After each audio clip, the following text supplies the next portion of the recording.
eu fiz questão de aprender muito bem todo o processo de venda para poder hoje cuidar do meu time aqui. Tenho certeza que eu não conseguiria exigir nem olhar o CRM da mesma forma, né? Hoje eu bato o olho, eu já sei o que está acontecendo, Sim. já sei o que está faltando, porque eu usei muito antes Sim, de sim. delegar. Ao mesmo tempo que vendas sem marketing tem as suas dificuldades, marketing sem vendas também tem as suas dificuldades. Cara, isso para mim, assim, para qualquer empresa que é voltada para dados, voltada para crescimento, desenvolvimento, todo mundo tem que ter acesso a tudo. Tá? Não precisa ser uma coisa velada, escondida. Até fazendo de novo um paralelo com o futebol, né, uma brincadeira, né, que eu gosto de falar, né, quando a gente fala sobre vendas ou fala sobre CRM, né, tem aquela frase no futebol que eles falam, né, não existe gol feio. Feio é não fazer gol.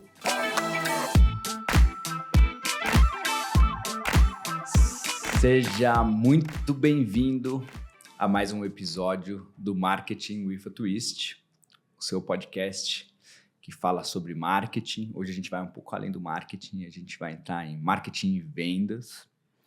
Eu sou Mauro Palácios, o host do seu podcast. Se você ainda não me segue nas redes sociais, me procura lá, @Mauro Palácios, em qualquer canal aí você vai me encontrar. E hoje eu tô aqui com o João Olivério, que é um ninja das vendas aí, além de mentor do G4 Educação, CEO do Sales as a System, que é uma metodologia que ele desenvolveu. É também um grande amigo meu, é um cara que ajudou a gente aqui a implantar todo o processo de vendas aqui da Twist. Então é um amigo, mentor, consultor, é um cara que eu tenho muito carinho, estou muito feliz de estar com ele aqui hoje. João, obrigado por ter aceitado o convite, estar aqui conosco. Começa aí se apresentando, contando um pouco aí para quem ainda não conhece o João, porque tenho certeza que muitos que estão assistindo aqui já conhecem, possa te conhecer. Boa, obrigado, mano. Sempre um prazer de estar junto. Sabe que é recíproco, né? Então, acho que é um carinho especial aí que a gente tem. Então, bom, vamos lá, né? Primeiro, parabéns pelo podcast, tá indo super bem, né? Tá voando, então, acompanhando de perto aí. Acho que muita gente legal passou por aqui, grandes amigos, grandes pessoas que eu pude conhecer a partir daí. Passou do 40, já passou 40 dos 40. já? Caraca.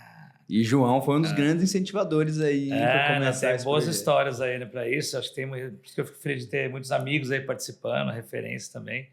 Mas, cara, obrigado aí. Pô, vamos falar sobre... a gente está acostumado a falar muito sobre vendas, mas eu tenho um pezinho no marketing, growth e tal, que às vezes não fica tão nítido, claro, até porque eu acredito que vendas e marketing eles estão sempre alinhados, sempre andando juntos. Tem que andar de mãos dadas. Sim, sim. E acho que até é legal comentar isso, tá falando um pouco sobre carreira e tudo mais.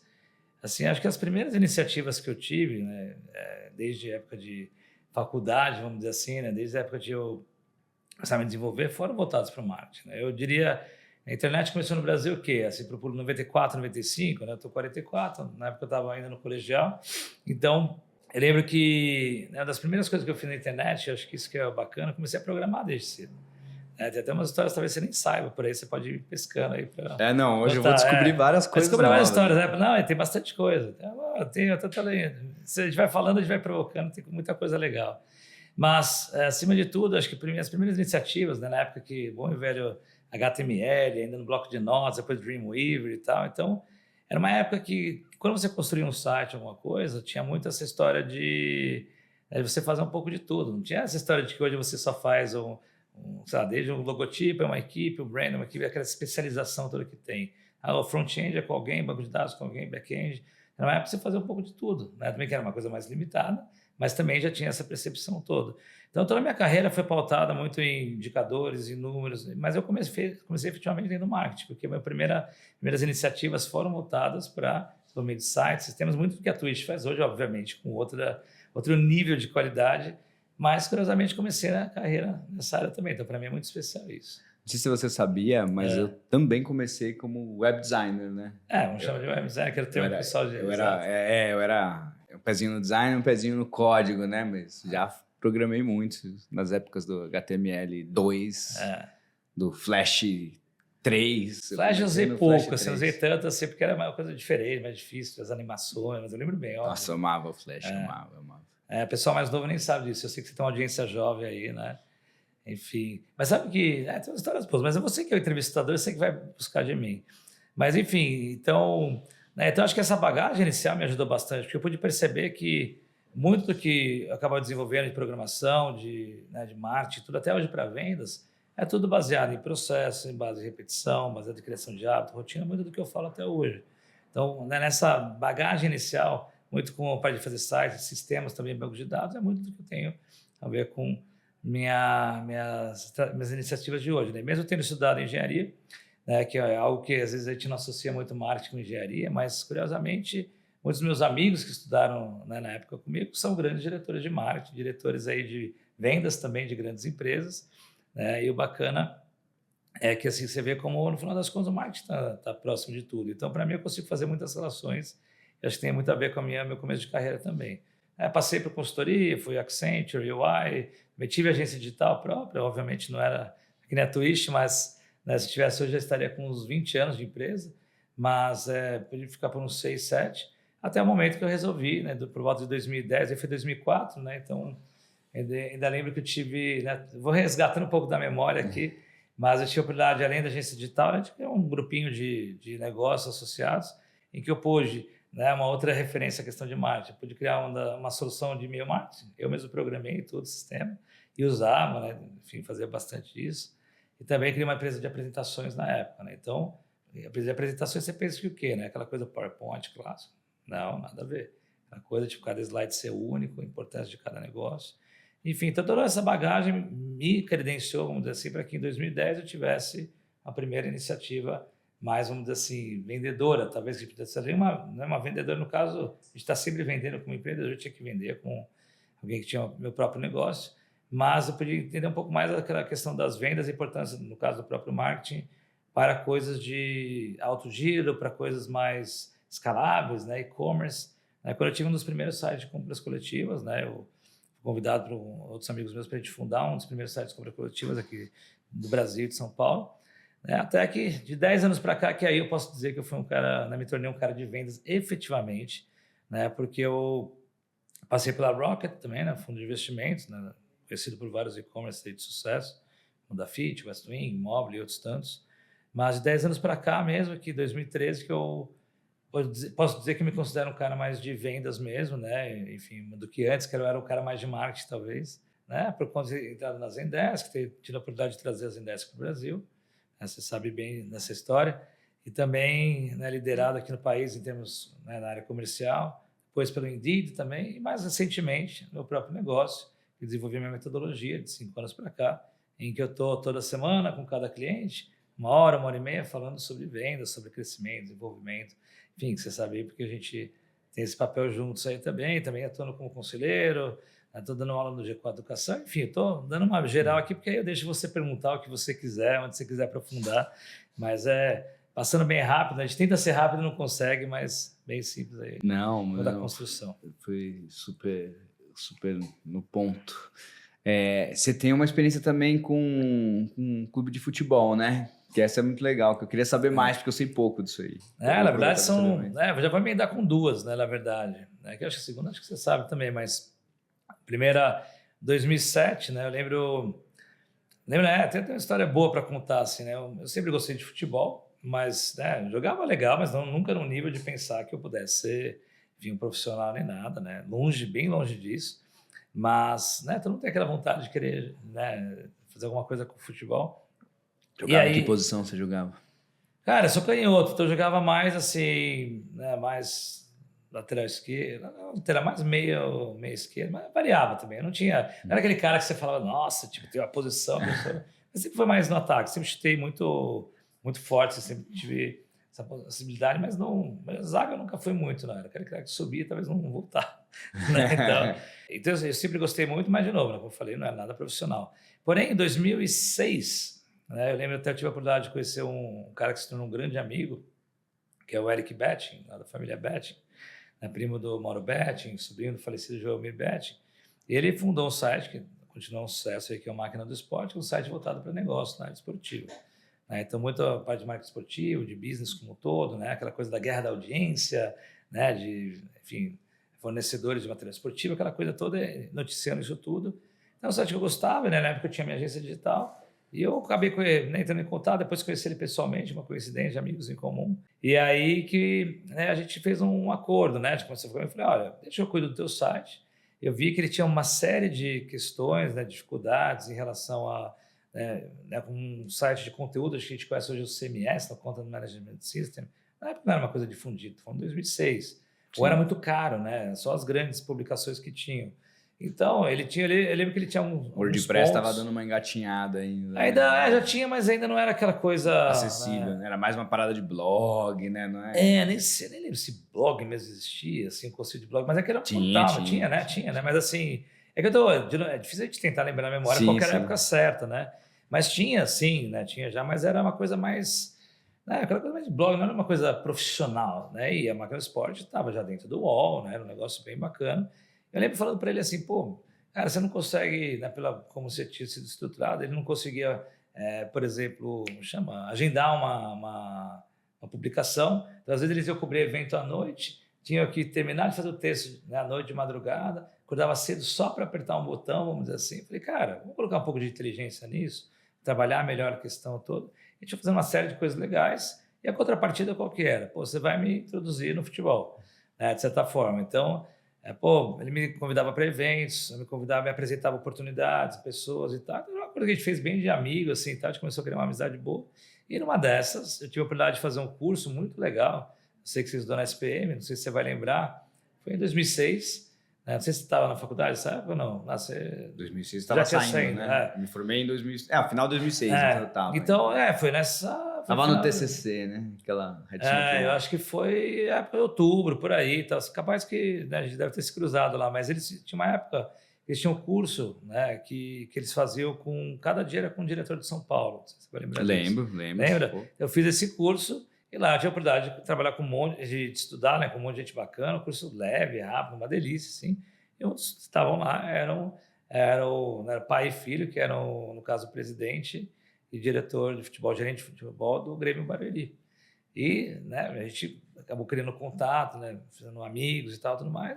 E era um time, né, que, vamos dizer, infelizmente, tão rápido quanto ascendeu, também acabou assumindo questões aí de, né, dona, né, da cidade, tá, enfim, não conheço todo o detalhe, mas eu tive a oportunidade de ficar um ano lá, né, porque eles me convidaram justamente porque eles tinham uma pegada diferente. Estava na época com 27 anos, então, diferente da maioria dos times de futebol, que eles queriam ter aquela história do vamos só vender patrocínio, aquela coisa toda.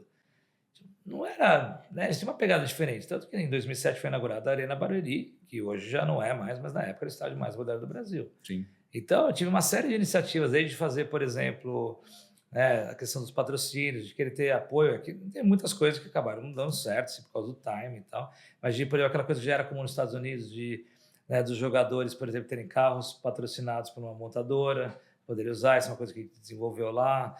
Tinha situações que a gente viu, por exemplo, sabe como chama? Aquelas propagandas de banheiro, sabe? Que tinha de banheiro, como chama? Tem um nome lá, não era da Inox, da New Ed, lembra dessas empresas? Ou não? Que sim. Você colocava então, aquelas propagandas? Cara, isso aí na época que eu estava na faculdade, estava bombando. E estava bombando, então. Então a gente foi o primeiro estádio a ter isso, eu fiz campanha com os caras.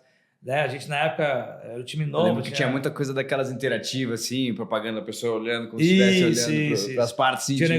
Tinha negócio da mosquinha que eles colocavam lá para o pessoal acertar a mira, tinha um golzinho. Lembro bem disso. Então, essa época toda, né? Eu lembro que tinha umas coisas diferenciadas, né? No próprio estádio, né? Era uma novidade. Então, imagina, eu fui, né, eles me chamaram para ser diretor de marketing lá, e com um estádio novinho sendo lançado. Então, imagina que estava na Série B do Brasileiro naquela época, e eram, acho que, 8 times paulistas, e curiosamente o Barueri tinha limitação de 10 mil, né, espectadores, como tinha um apoio da prefeitura, muitos ingressos eram doados e tal, acabava sendo, eu lembro que uma das coisas que a gente era um chamariz, que inclusive está nessa propaganda de banheiro, que a gente fazia propaganda interna, era que eu lembro que, somando a média de público de todos os outros 7 times paulistas, era menor do que a do Barueri. Então, uma coisa que a gente provocou muito isso, sabe? Uma coisa que eu provoquei, sempre foi um cara muito de números e tal. Então, ao invés de fazer só aquela coisa bonitinha, legal da camisa, eu queria fazer coisas diferentes. Então, foi um pouco dessa experiência, né? Uma experiência curta, um ano assim, mas foi suficiente para poder, né, riscar da lista, né? Mas foi muito legal e, curiosamente, acabei fazendo muitos amigos no futebol, né? Sejam, né, desde jogadores, né, diretores, até hoje eu tenho bastante contato com a turma. É bom que às vezes a gente tem uma reciprocidade, né? Convidava o pessoal para ir camarote, recebia convites para outros lugares também, esse lado era bom também. Acima de tudo, de ter acessos bons e vivenciar algo que a gente é fã, né, com o esporte. Então, às vezes, corre o risco de, né, que aconteceu de de torcer contra o nosso time de coração, né? Por conta do trabalho, né? Então isso aconteceu já também. Mas essa foi a minha primeira experiência com esporte e marketing também. Muito bom, muito bom. Eu não conhecia nesse nível de detalhe, não. Mas você conhece a segunda experiência ou não? Tu fez um gancho, você viu que eu fiz um gancho para você.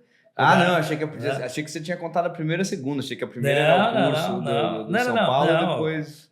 Não, o curso de São Paulo foi como espectador. Não. Então, você viu que pronto. Eu dei o gancho. Vai ter novidades aqui. Com podcast e tal, então a gente pode um joga para o outro. Né? Mas o que dá? Uma experiência legal, porque em 2000, desde a época da faculdade, eu jogo rugby, né? Sempre joguei rugby. Então, é um esporte que está crescendo bastante, né? Tem crescido bastante. E naquela época, 2010, né, houve um movimento de alguns executivos, por ser um esporte, de certa forma, elitizado, né? Pelo menos até então era elitizado. Então, muita gente de renome, né? Muita gente importante praticou esporte na época de faculdade, muitos expatriados, né? Por ser um esporte de origem inglesa. E aí, em 2010, eu fui convidado para ser diretor de marketing da Confederação Brasileira de Rugby, né? Que estava sendo criada, antes era uma associação e tal. Então, de certa forma, né? O que foi bacana? Muita gente envolvida, muito fera, muitas pessoas importantes nisso, que convidaram, que fizeram acontecer.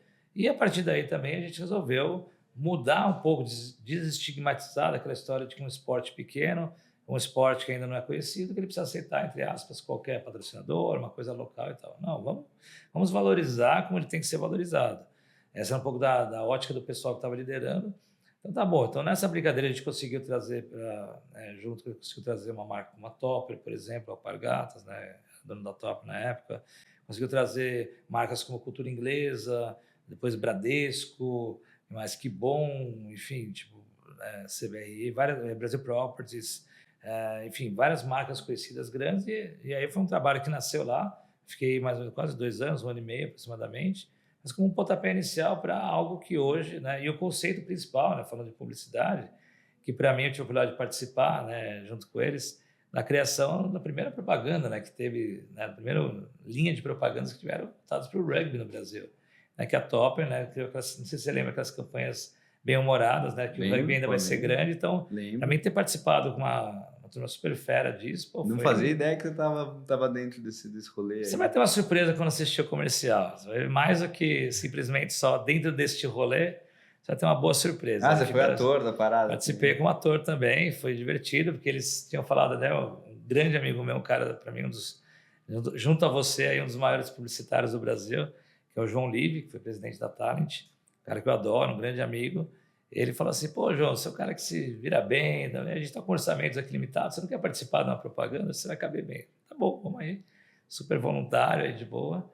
Ai, que legal. Foi legal, foi bem legal. Por isso que eu falei, fica surpresa aí depois se quiser colocar aí as propagandas também. Acho que o pessoal vai gostar. Então, para mim foi uma experiência muito legal também, porque a gente começou a colocar o rugby no outro patamar, né? Então, no sentido de valorização, e por um bom tempo, talvez até hoje, se eu não me engano, eu ouso dizer, entre as confederações hoje, tirando a do futebol, que é outro nível, é a confederação com o maior número de patrocinadores, assim, de alto nível. Não sei necessariamente se é de maior valor, tem ainda alguns esportes que estão mais em TV, mas certamente temos de relevância. Então o trabalho começou lá, mérito de quem deu continuidade também. Eu vou te fazer uma pergunta difícil aqui, então. Se quiser.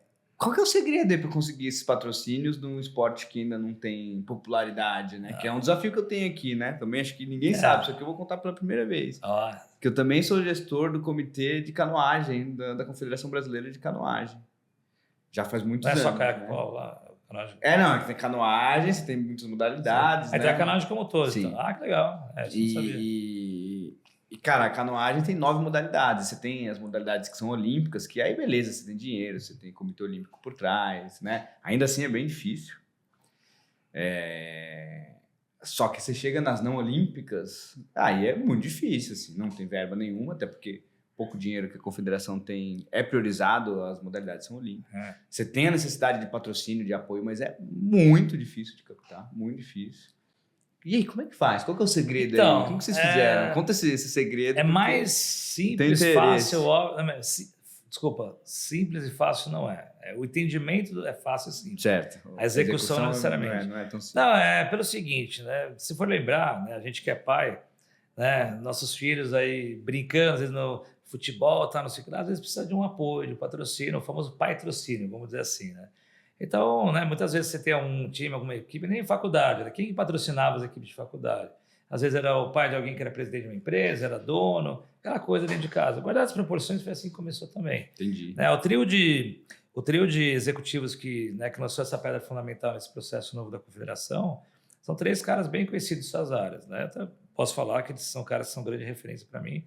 Um é o Eduardo Mufarrege, foi sócio da Tarbo Investimentos, né? Enfim, criador do Renova, no programa político, né? Então conhece bem. Então, um cara super renomado nessa área. O Werner Grau, que é um grande amigo também, jogava contra mim na mesma posição que eu, um grande freguês meu, porque jogava pela Poli, ele jogava pela São Francisco. Então, um cara que eu adoro também. E ele, né, sócio do Pedro Neto, um cara super relevante. Terceiro, o Sami Arap Neto, também um outro super advogado, um cara conhecido no mundo de rugby, advogado está até morando hoje fora do Brasil, é uma baita referência. Então, os 3, de certa forma, muito bem conectados. Como eu falei para você, né, tipo, muito do público do rugby, né, tem muito expatriado, muita gente. Então, por exemplo, né, curiosamente, na época, né, da Olimpíada, a Itaú patrocinava futebol e o Bradesco patrocinava a Olimpíada. Um dos VPs lá do Itaú BBA, o Jean-Marc Etlan, ele é um cara sensacional, brilhante. Ele é um dos grandes caras do Itaú, só que o Itaú estava patrocinando, né, o futebol na Copa do Mundo, enquanto o Bradesco patrocinava o rugby, né, e pela primeira vez na Olimpíada do Brasil, que o rugby ia entrar, né, 2016, que ia entrar força. Então, né, por que não apoiar, patrocinar? Então, mesmo ele sendo um cara do Itaú, ele levou, né, ajudou, né, inclusive, porque é um negócio para ser o bem do esporte como um todo. O próprio caso da Alpargatas, da Topper. O Edu, que nos apresentou para ele ser um dos maiores investidores, na Tarpa ser um dos maiores investidores da Alpargatas, então ele apresentou lá para o pessoal. Né, eu lembro até que chegou direto para o Márcio Uti, presidente, ele falou assim, olha, aqui, né, vamos dizer assim, em outras palavras, investidor não manda na gente, vamos dizer assim. Mas o que acontece? Vocês vão passar por todos os processos. Isso foi uma coisa muito legal. Tudo que a gente teve não foi tipo assim, vai lá porque alguém está mandando. Não, nada disso. Nada disso. Isso foi muito legal. Então, assim, falou, passa para a minha equipe, vai lá, vai passando cada um. Tá? Aprovando aqui, da minha parte, eu não tenho o que questionar, porque eu conheço o objetivo de vocês, conheço a índole e tal. Eu até na época, na própria Topper, quem eram nossos contatos lá, que era o Gilberto Rato, né? Um cara conhecido no mercado, até porque ele foi... ele saiu recentemente, ele é diretor de marketing da Confederação Brasileira de Futebol, da CBF. Então, o cara que começou lá na Topper também, tinha muitos acessos no futebol. Então, ele entendia a importância disso. Então, a gente teve muitos parceiros dentro disso também que nos ajudaram. Então, no final das contas, o grande segredo, entre aspas, seria o patrocínio, vamos dizer. Só que é uma maneira de relacionamento. No final das contas, a gente tem que ter pessoas que encampem o negócio, que apoiem. E como eram pessoas muito sérias envolvidas, e para mim, acho que esse foi o grande aprendizado, não só para mim, mas para outros caras mais novos, né, que a gente compunha essa leva de pessoa que estava mais no dia a dia, mais na prática.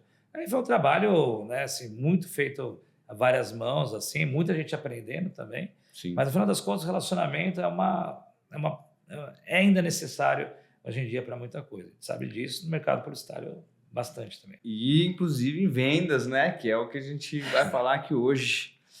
Queria que você começasse aqui, João, na sua visão aí, onde que começa o trabalho de vendas e termina do marketing? Onde que a gente traça essa linha? Será que dá para traçar essa linha?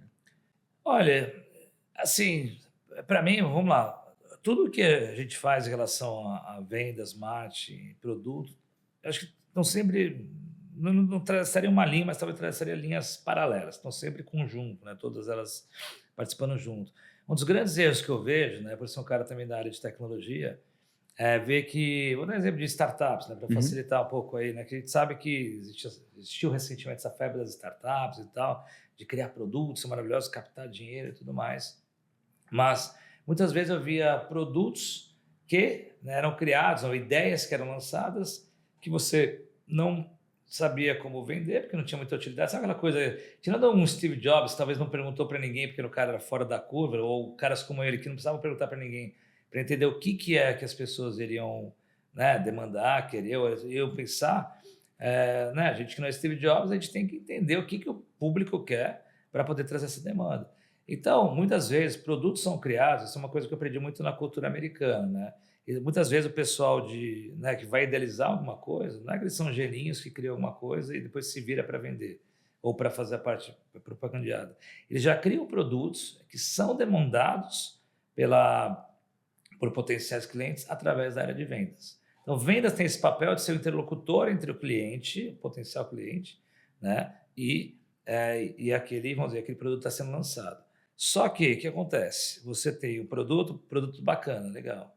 Vendas, né, diz que, olha, isso aqui vai funcionar. Só que você precisa dizer, né, o que precisa, como você vai fazer isso. Não adianta você simplesmente usar só relacionamento se o teu objetivo é uma coisa de grande escala.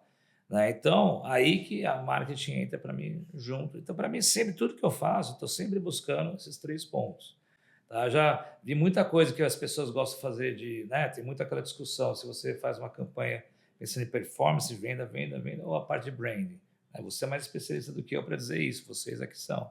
Mas, assim, tem uma discussão muito grande em relação a isso. Cara, nos últimos podcasts aqui, inclusive nesses 4, 5 últimos aí, praticamente em todos a gente entrou nessa discussão. Então, para mim, assim, de verdade, eu não tenho essa capacidade técnica como os publicitários, vocês do marketing, que são mais especialistas do que eu. Eu vou sempre buscar o quê? O que eu consigo fazer para vender mais? Se eu entender que eu tenho que ter uma construção de marca, que isso daí lá na frente vai acabar vindo, bacana. Mas tudo que eu faço, tudo que eu desenvolvo hoje, né, os negócios que eu monto, né, das empresas que eu fazer, eu penso o seguinte: como a gente consegue ter receita desde o D0? Uhum. Eu não acredito, de verdade, e eu acho que minhas premissas estão certas. Eu vejo essa história de unicórnio, né? Para mim, o unicórnio literalmente não existe, sabe? Mas eu seja um cara de tecnologia, a galera adora falar de unicórnios e tal. Você vê, ultimamente, infelizmente, né, muitas empresas que se denominavam unicórnio aqui no Brasil, a gente viu que eram muitas, né? Não vou dizer todas, pelo amor de Deus, mas são espuma, muitas são aquela coisa de querer, né, enfeitar a noiva para arranjar algum comprador, alguém para pagar, né, o cheque. Muitas queimando dinheiro à torta direito para dizer que, não vamos nos posicionar. É o que mais tem, né? Tem muito, sabe? E aí você não vê uma estratégia voltada para vendas. Então, para mim, assim, ao mesmo tempo que vendas sem marketing tem essas dificuldades, marketing sem vendas também tem essas dificuldades. Então, para mim, elas estão sempre andando juntas, né? Sejam em linhas paralelas ou linhas cruzadas, mas não uma depois da outra, isso eu não acredito. Para mim, elas estão sempre entrelaçadas, vamos dizer assim. E nessa linha, essa polêmica de briga entre marketing e vendas, que eu, pelo menos, que sempre estou mais na camada do marketing, vejo muito, né, em clientes da Twist ou empresas que eu já tive contato, onde fica um empurrando ali para o outro, né? O vendas não está performando. Não, os leads que o marketing está gerando não são bons, né?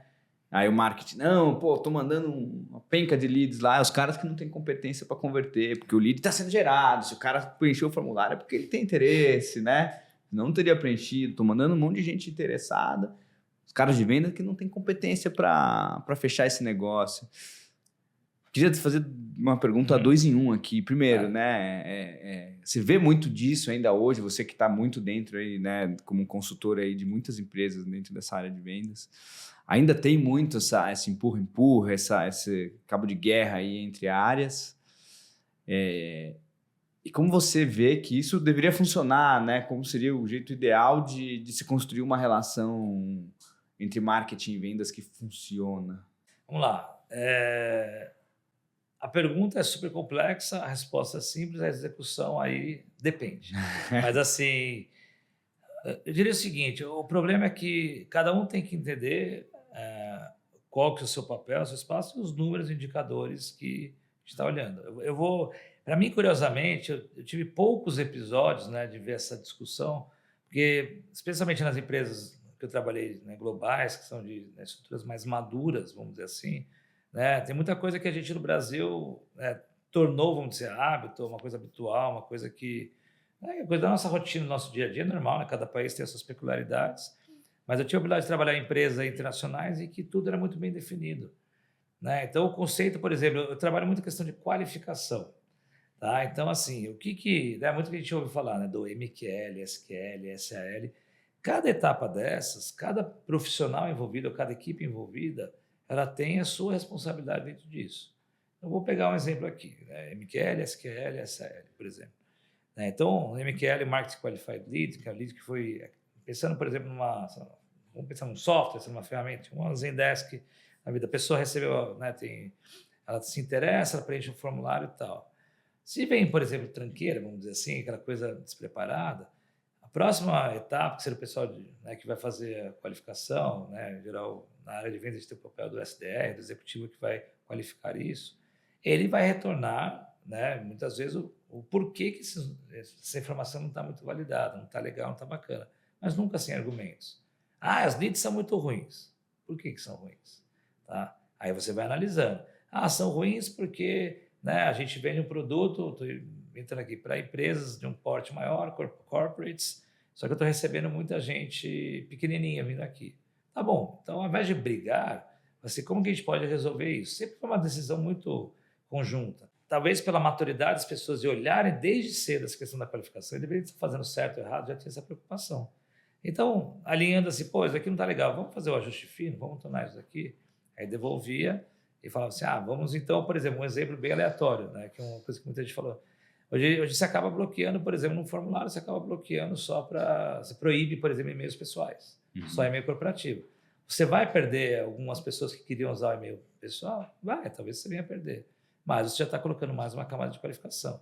Então, basicamente, resumidamente, para quem você passa o bastão, ele tem que ter a capacidade, a qualidade de devolver aquilo que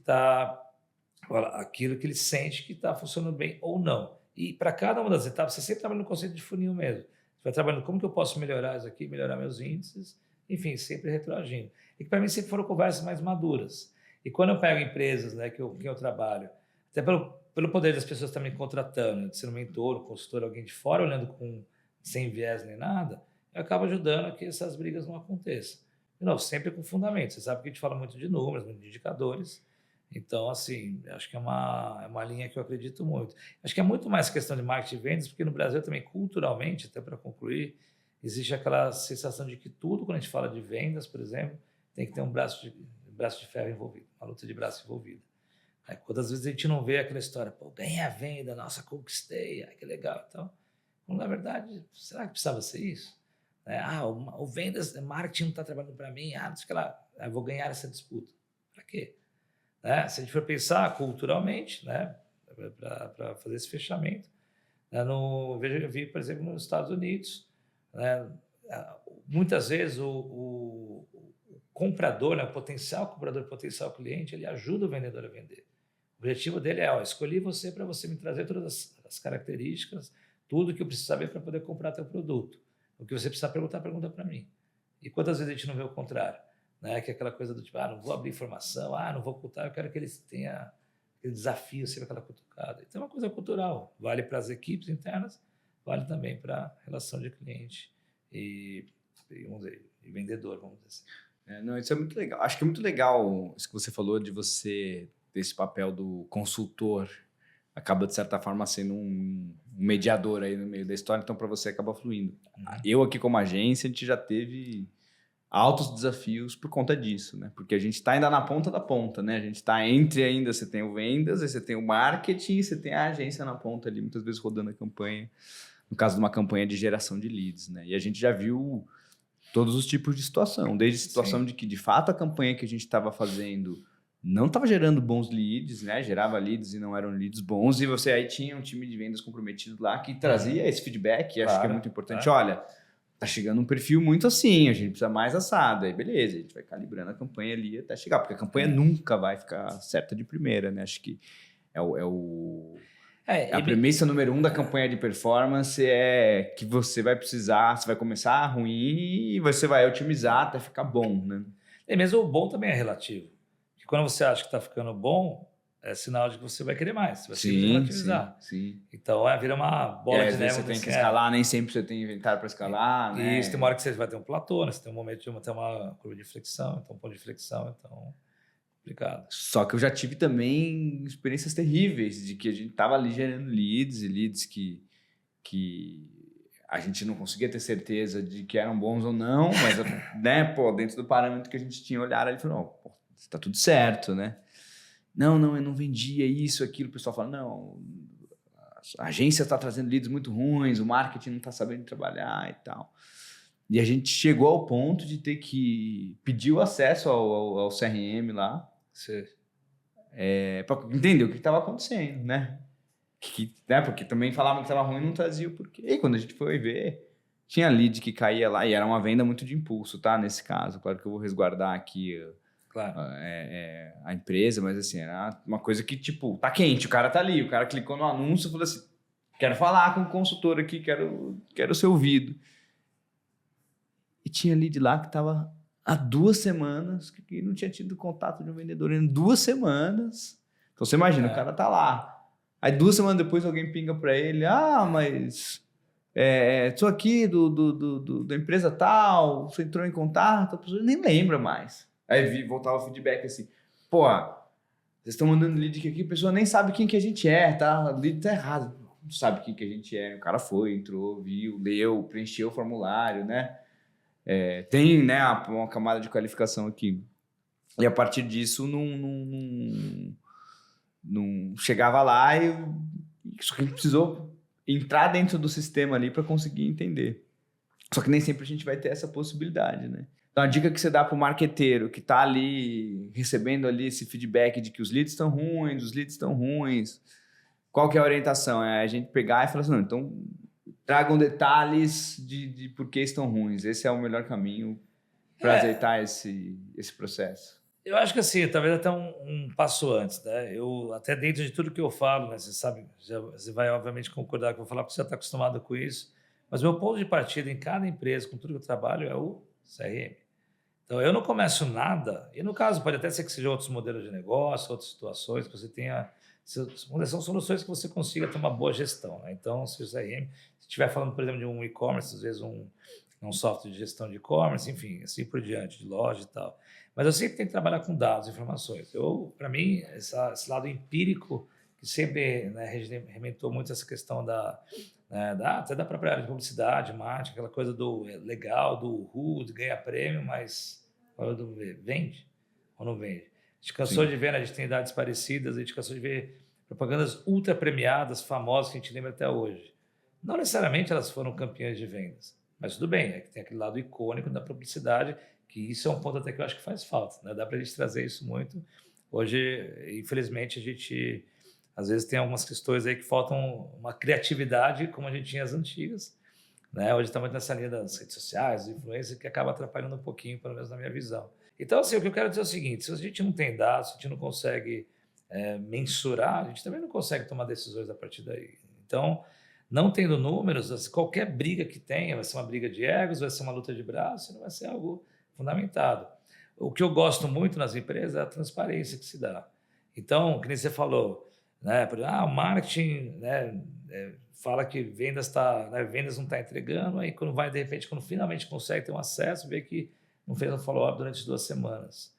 Cara, isso para mim, assim, para qualquer empresa que é voltada para dados, voltada para crescimento, desenvolvimento, todo mundo tem que ter acesso a tudo, né? Não precisa ser uma coisa velada, escondida, sabe? Então, esse é um dos grandes problemas que eu vejo, né? Eu vejo culturalmente, quantas vezes a gente vê no Brasil, eu falo porque eu trabalho com muitas equipes de vendas dos negócios mais diferentes, em que, por exemplo, eles não querem misturar, deixar aberto, por exemplo, para um vendedor acessar o que o outro vendedor está fazendo.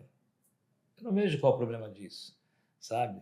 Eu estou com algumas empresas aí que, às vezes, por serem negócios muito...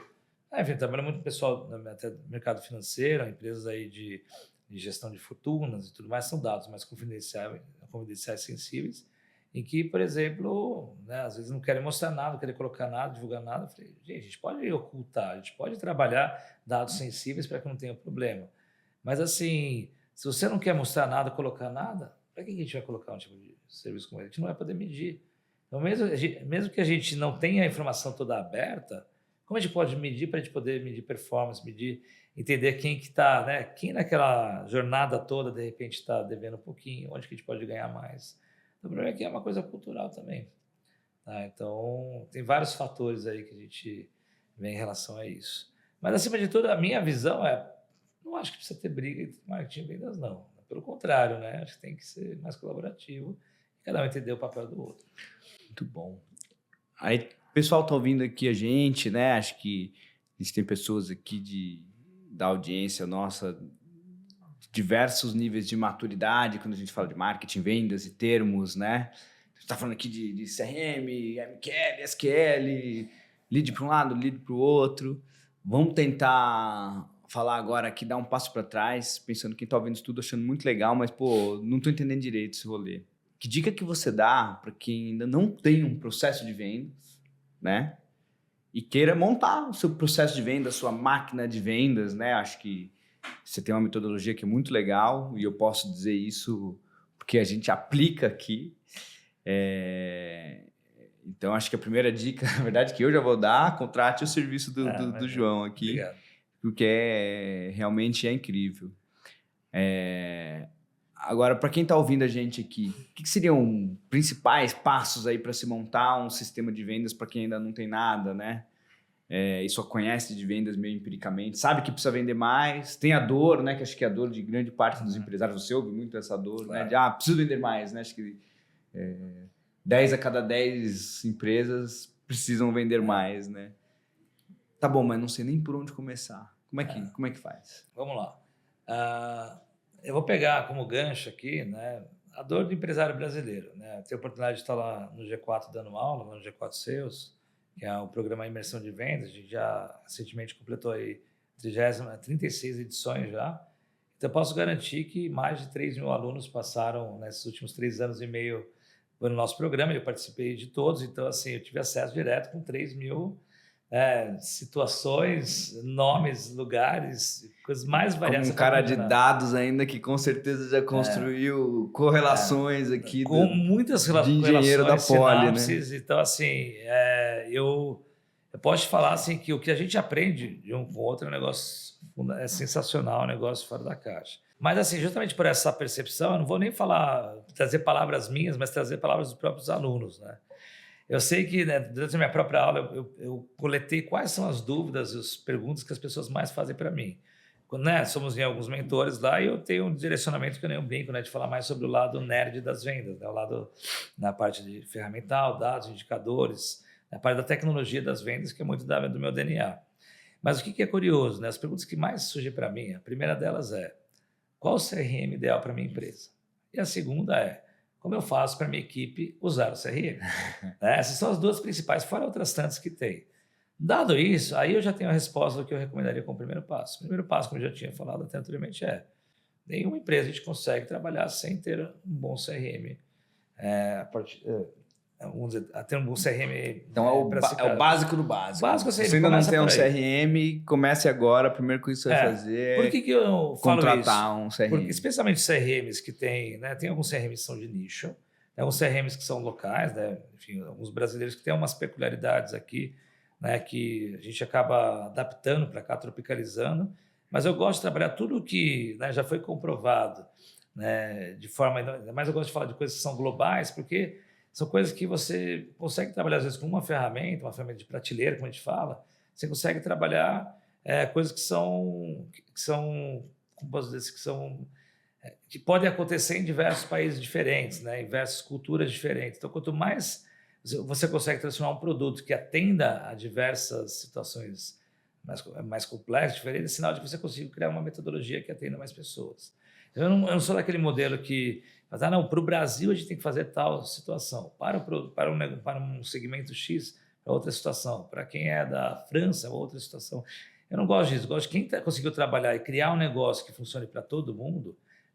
Esse daí talvez o negócio seja um negócio que faça mais sentido. O que eu quero dizer com isso? Começando com um CRM, um bom CRM de prateleira mesmo, em geral algo self-service, que você não precisa depender de ninguém, que você consiga aprender, se desenvolver com tutoriais, com treinamentos, com conteúdos que tem por aí. Hoje os principais CRMs, no caso de ferramentas como um todo que a gente tem para a gestão do relacionamento com o cliente, elas têm muito conteúdo no YouTube, tem muito conteúdo nas suas centrais de ajuda, explica os termos, as terminologias, que realmente tem muita coisa que é desconhecida na maioria das pessoas. Então, assim, é um bom primeiro passo, porque eles vão ensinar não apenas como você vai usar aquela ferramenta, mas como funciona na metodologia de uso de ferramentas como essa. Tá? Um pouco da semântica de como tem. Até fazendo de novo um paralelo com o futebol, né, uma brincadeira, que eu gosto de falar, né, quando a gente fala sobre vendas ou fala sobre CRM, tem aquela frase no futebol que eles falam, né? Não existe gol feio. Feio é não fazer gol. Então, assim, não existe CRM ruim, não existe necessariamente uma metodologia ruim, não existe, né, algo ruim em vendas. Feio é você não pensar em vendas, feio é você não querer colocar as ferramentas para trabalhar para você. Então, existem hoje uma série de canais, tem muita coisa também que a gente vê que, muita coisa, vamos dizer assim, questionável sobre vendas, né, para não falar palavras que não nos agradem aqui, mas você fala, poxa, será que vale a pena eu olhar isso? Às vezes é bom você ler, mesmo que a famosa história do me venda esta caneta. Sim. Você sabe que tem uma parte legal, genuína, e tem aquela parte do storytelling apenas, né, de você contar algo por aí. Mas, assim, mesmo que seja um conteúdo mais simples, mais supérfluo, é importante também para você, né? Não existe, em vendas não existe você, como fala, fazer algo errado. Né? No fim, quanto mais metodologia você conhece, mais você sabe, você vai criando também o seu jeito de fazer. Exatamente. Mas o lance é que, especialmente quando a gente fala dessas ferramentas, esses conceitos, não é que eu uso o CRM da minha maneira ou de outra. Isso é uma coisa que acabou sendo talvez traduzida e tropicalizada da forma errada. Então, assim, o CRM eu uso aqui na minha empresa desse jeito ou do outro. Não. É que nem, sabe, de falar contabilidade. Por mais que seja um negócio ultra complexo, né, a gente tem que seguir aquele padrão, que é o padrão que existe. Sim. Que nem, por exemplo, de métricas, né? Você fazer uma campanha em Google, UTMs, não. Tem que seguir aquele processo.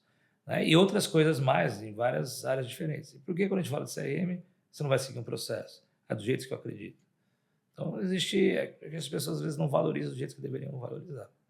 Então, existe sim métodos e tal. Então, eu diria procurar as principais referências do mercado que a gente não vai se decepcionar. Eu acho que é importante dizer que existem ferramentas de prateleira aí que são muito baratas, né? Eu acho que às vezes quando a gente está falando de ferramenta aí para quem não está mexendo, já está pensando naquelas ferramentas enterprise que custam dezenas de milhares de dólares por mês, e tem essas, né? Mas você tem aí hoje o software as a service na nuvem que funciona, que é uma beleza, que para pequenas empresas médias, às vezes até empresas de grande porte, vai que é uma beleza, né? Sim, sim. E aí eu vou te fazer uma outra pergunta nessa linha aqui, que é para você fazer um jabá aqui também. Hoje eu tô te dando muito jabá. Não, mas não precisa. Eu sei que pode achar de marketing, mas não precisa fazer marketing para mim, não. Não, eu vou fazer sim, porque é útil para quem está ouvindo aqui a gente. O João, ele tem também uma ferramenta na verdade é um projeto onde ele indica e faz reviews de boas ferramentas aí de vendas. E eu acho que para quem está ouvindo aqui e está interessado, com certeza é muito útil, né? E conta um pouco mais. Eu percebi assim que, né, imagina, a gente está falando de 5 anos da minha metodologia, mais de 400 clientes, falei mais de 3 mil alunos, mais outros milhões de grupos aí de networking, de conexões. A gente teve até a oportunidade de se conhecer por conta de um grupo desses. João, qual o software de e-mail que eu uso? João, qual seria que eu devia pegar? João...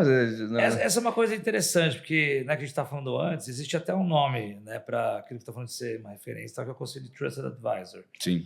Então, é uma coisa que, sem saber desse tema, é um nome bonito e tal, eu sempre procurei fazer isso desde que eu sou, né, pequeno, desde que eu estou, né, em escola, faculdade e tal. Então, é aquela história. Como eu sempre fui um cara mais de tecnologia, eu estudei numa faculdade de engenharia que a tendência que você imagina que todo mundo é mega tecnológico.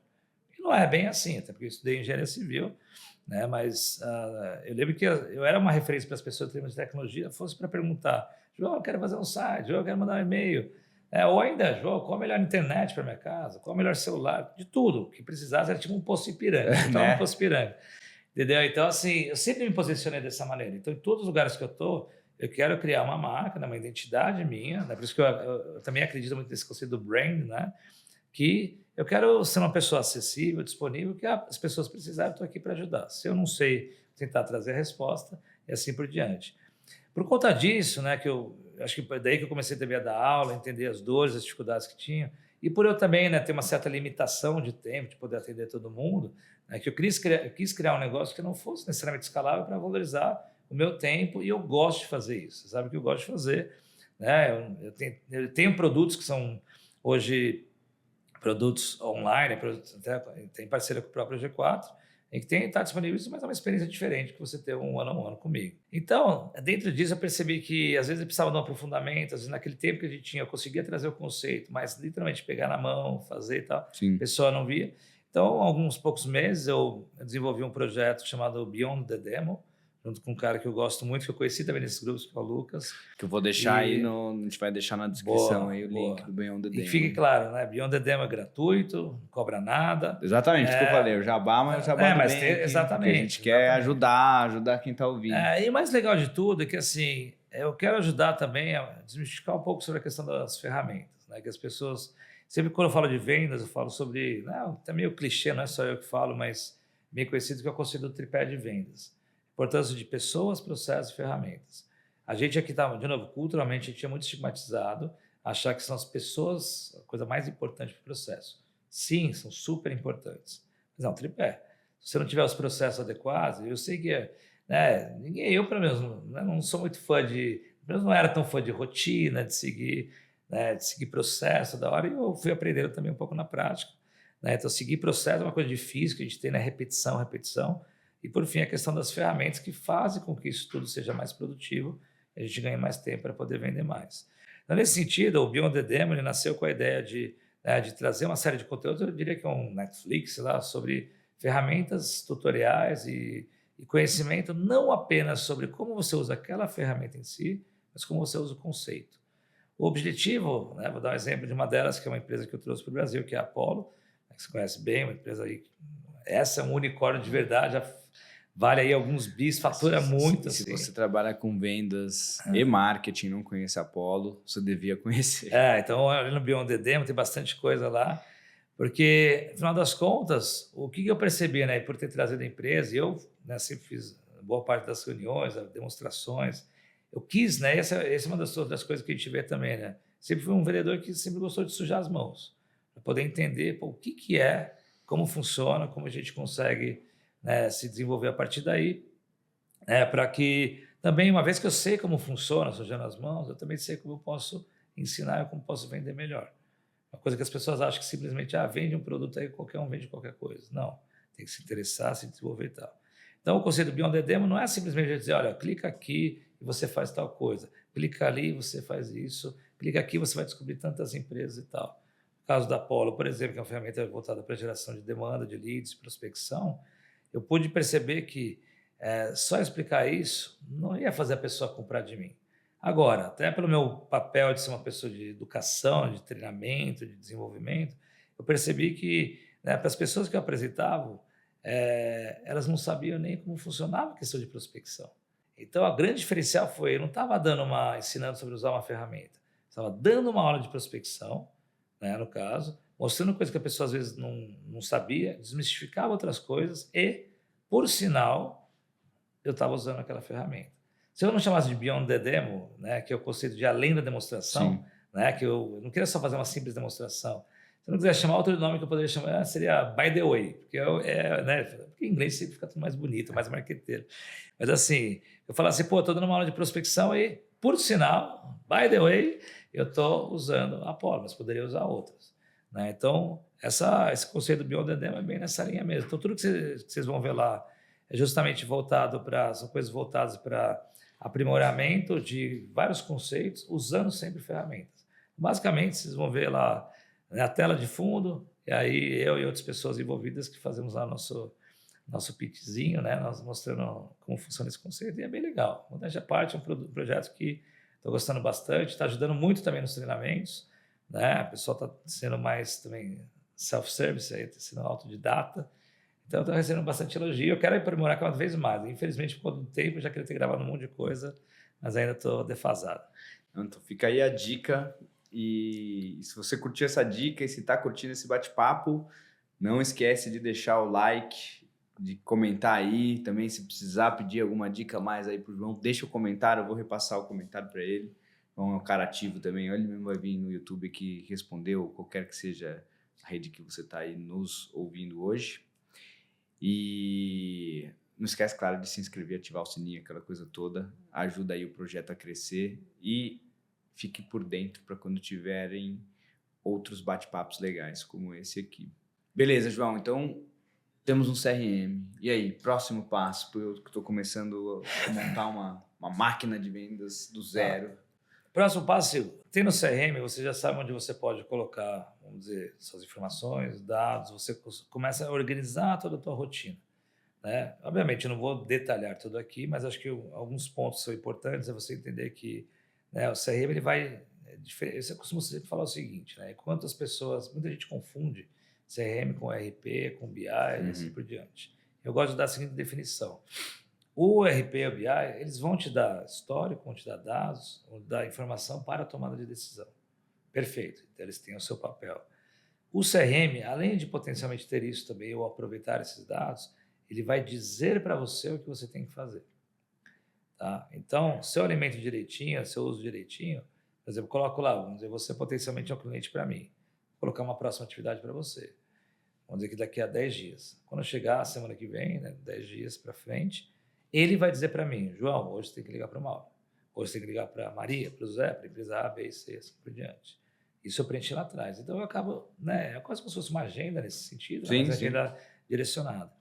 Ou ainda, ele traz para mim questões eu posso mencionar, né? Qual o tamanho daquela oportunidade, valor, quando eu estou estimando fechar, para poder focar de repente. Ele está dizendo para mim, ó, João, estamos chegando no final do mês, foca naquilo que tem a data prevista para esse mês. Valorize isso daqui e o resto deixa um pouco mais para frente. Então, ou seja, ele está dizendo para a gente. De certa forma, ele está, você usando a ferramenta, né, e até completando a primeira parte, usando bem, ele já vai direcionar para a gente os próximos passos. Ok. Dito isso, né, qual que seria a segunda dica, efetivamente? Na verdade, isso daqui também é uma segunda ou terceira dica, já faz parte da primeira. Estou colocando o contexto de CRM num lugar só. Próxima dica que eu daria em relação a isso.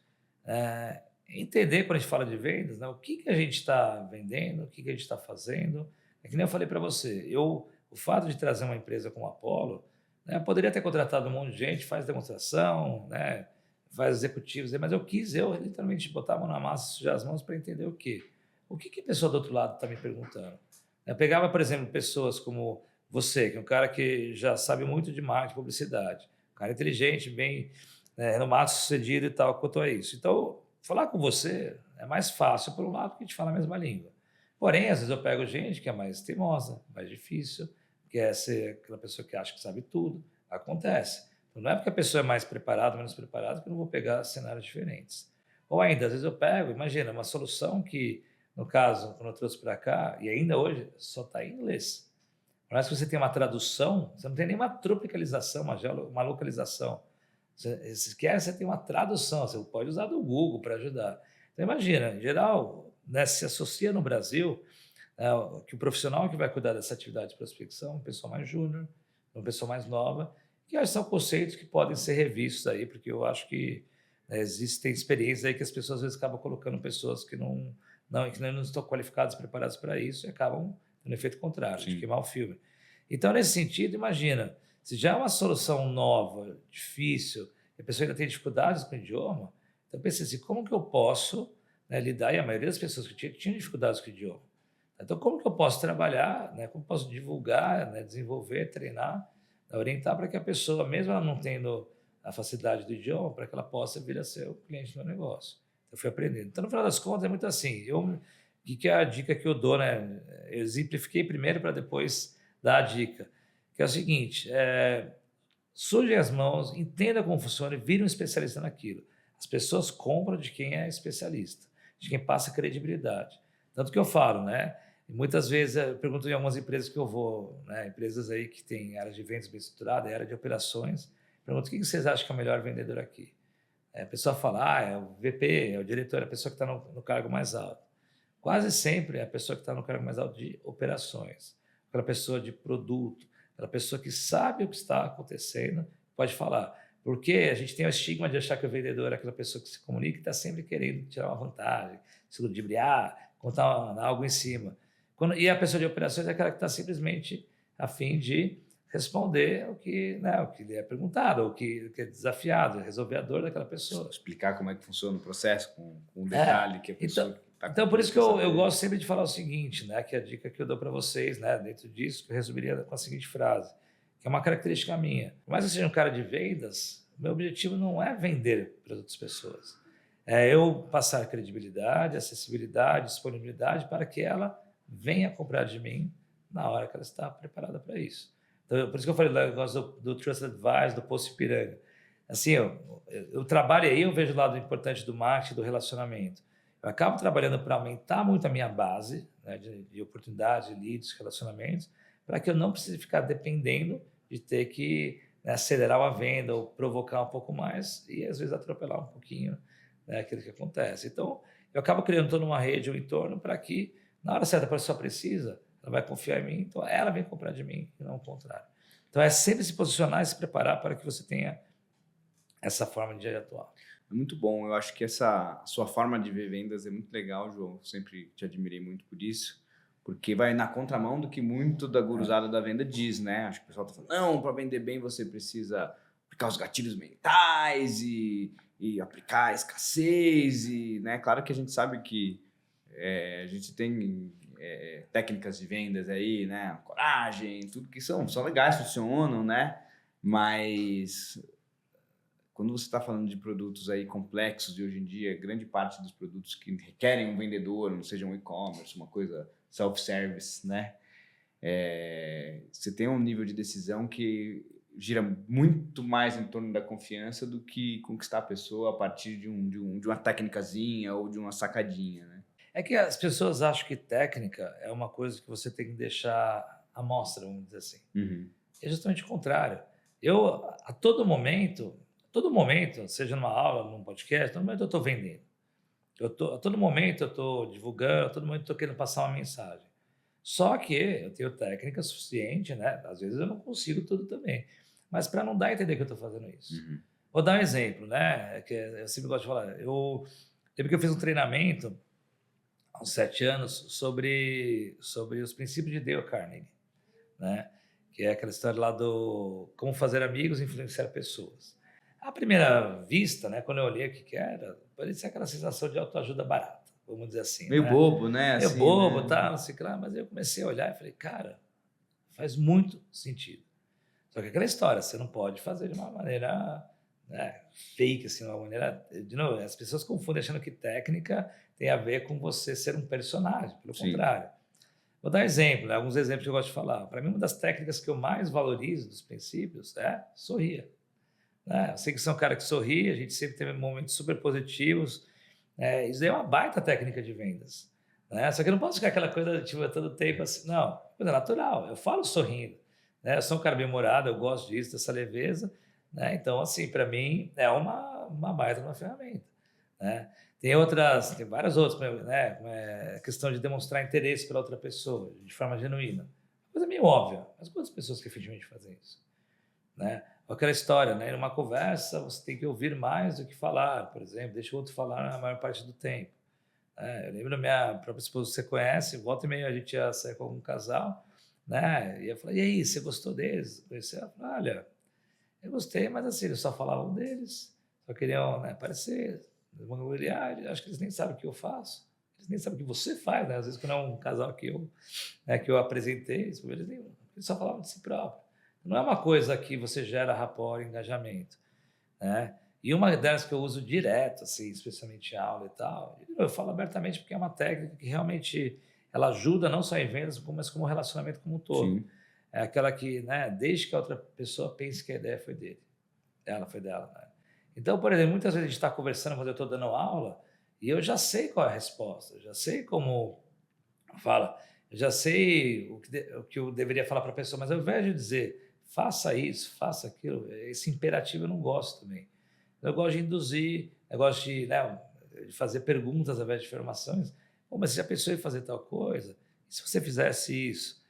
Depende se você tem uma dúvida, eu tento induzir para que você traga a resposta. Se você traz a resposta, eu já vi várias situações de amigos, clientes falando assim, pô, João, você viu que eu que trouxe a resposta, né? Pelo visto eu sei mais que você. Não, é verdade, você sabe. Na verdade, eu que induzi isso também.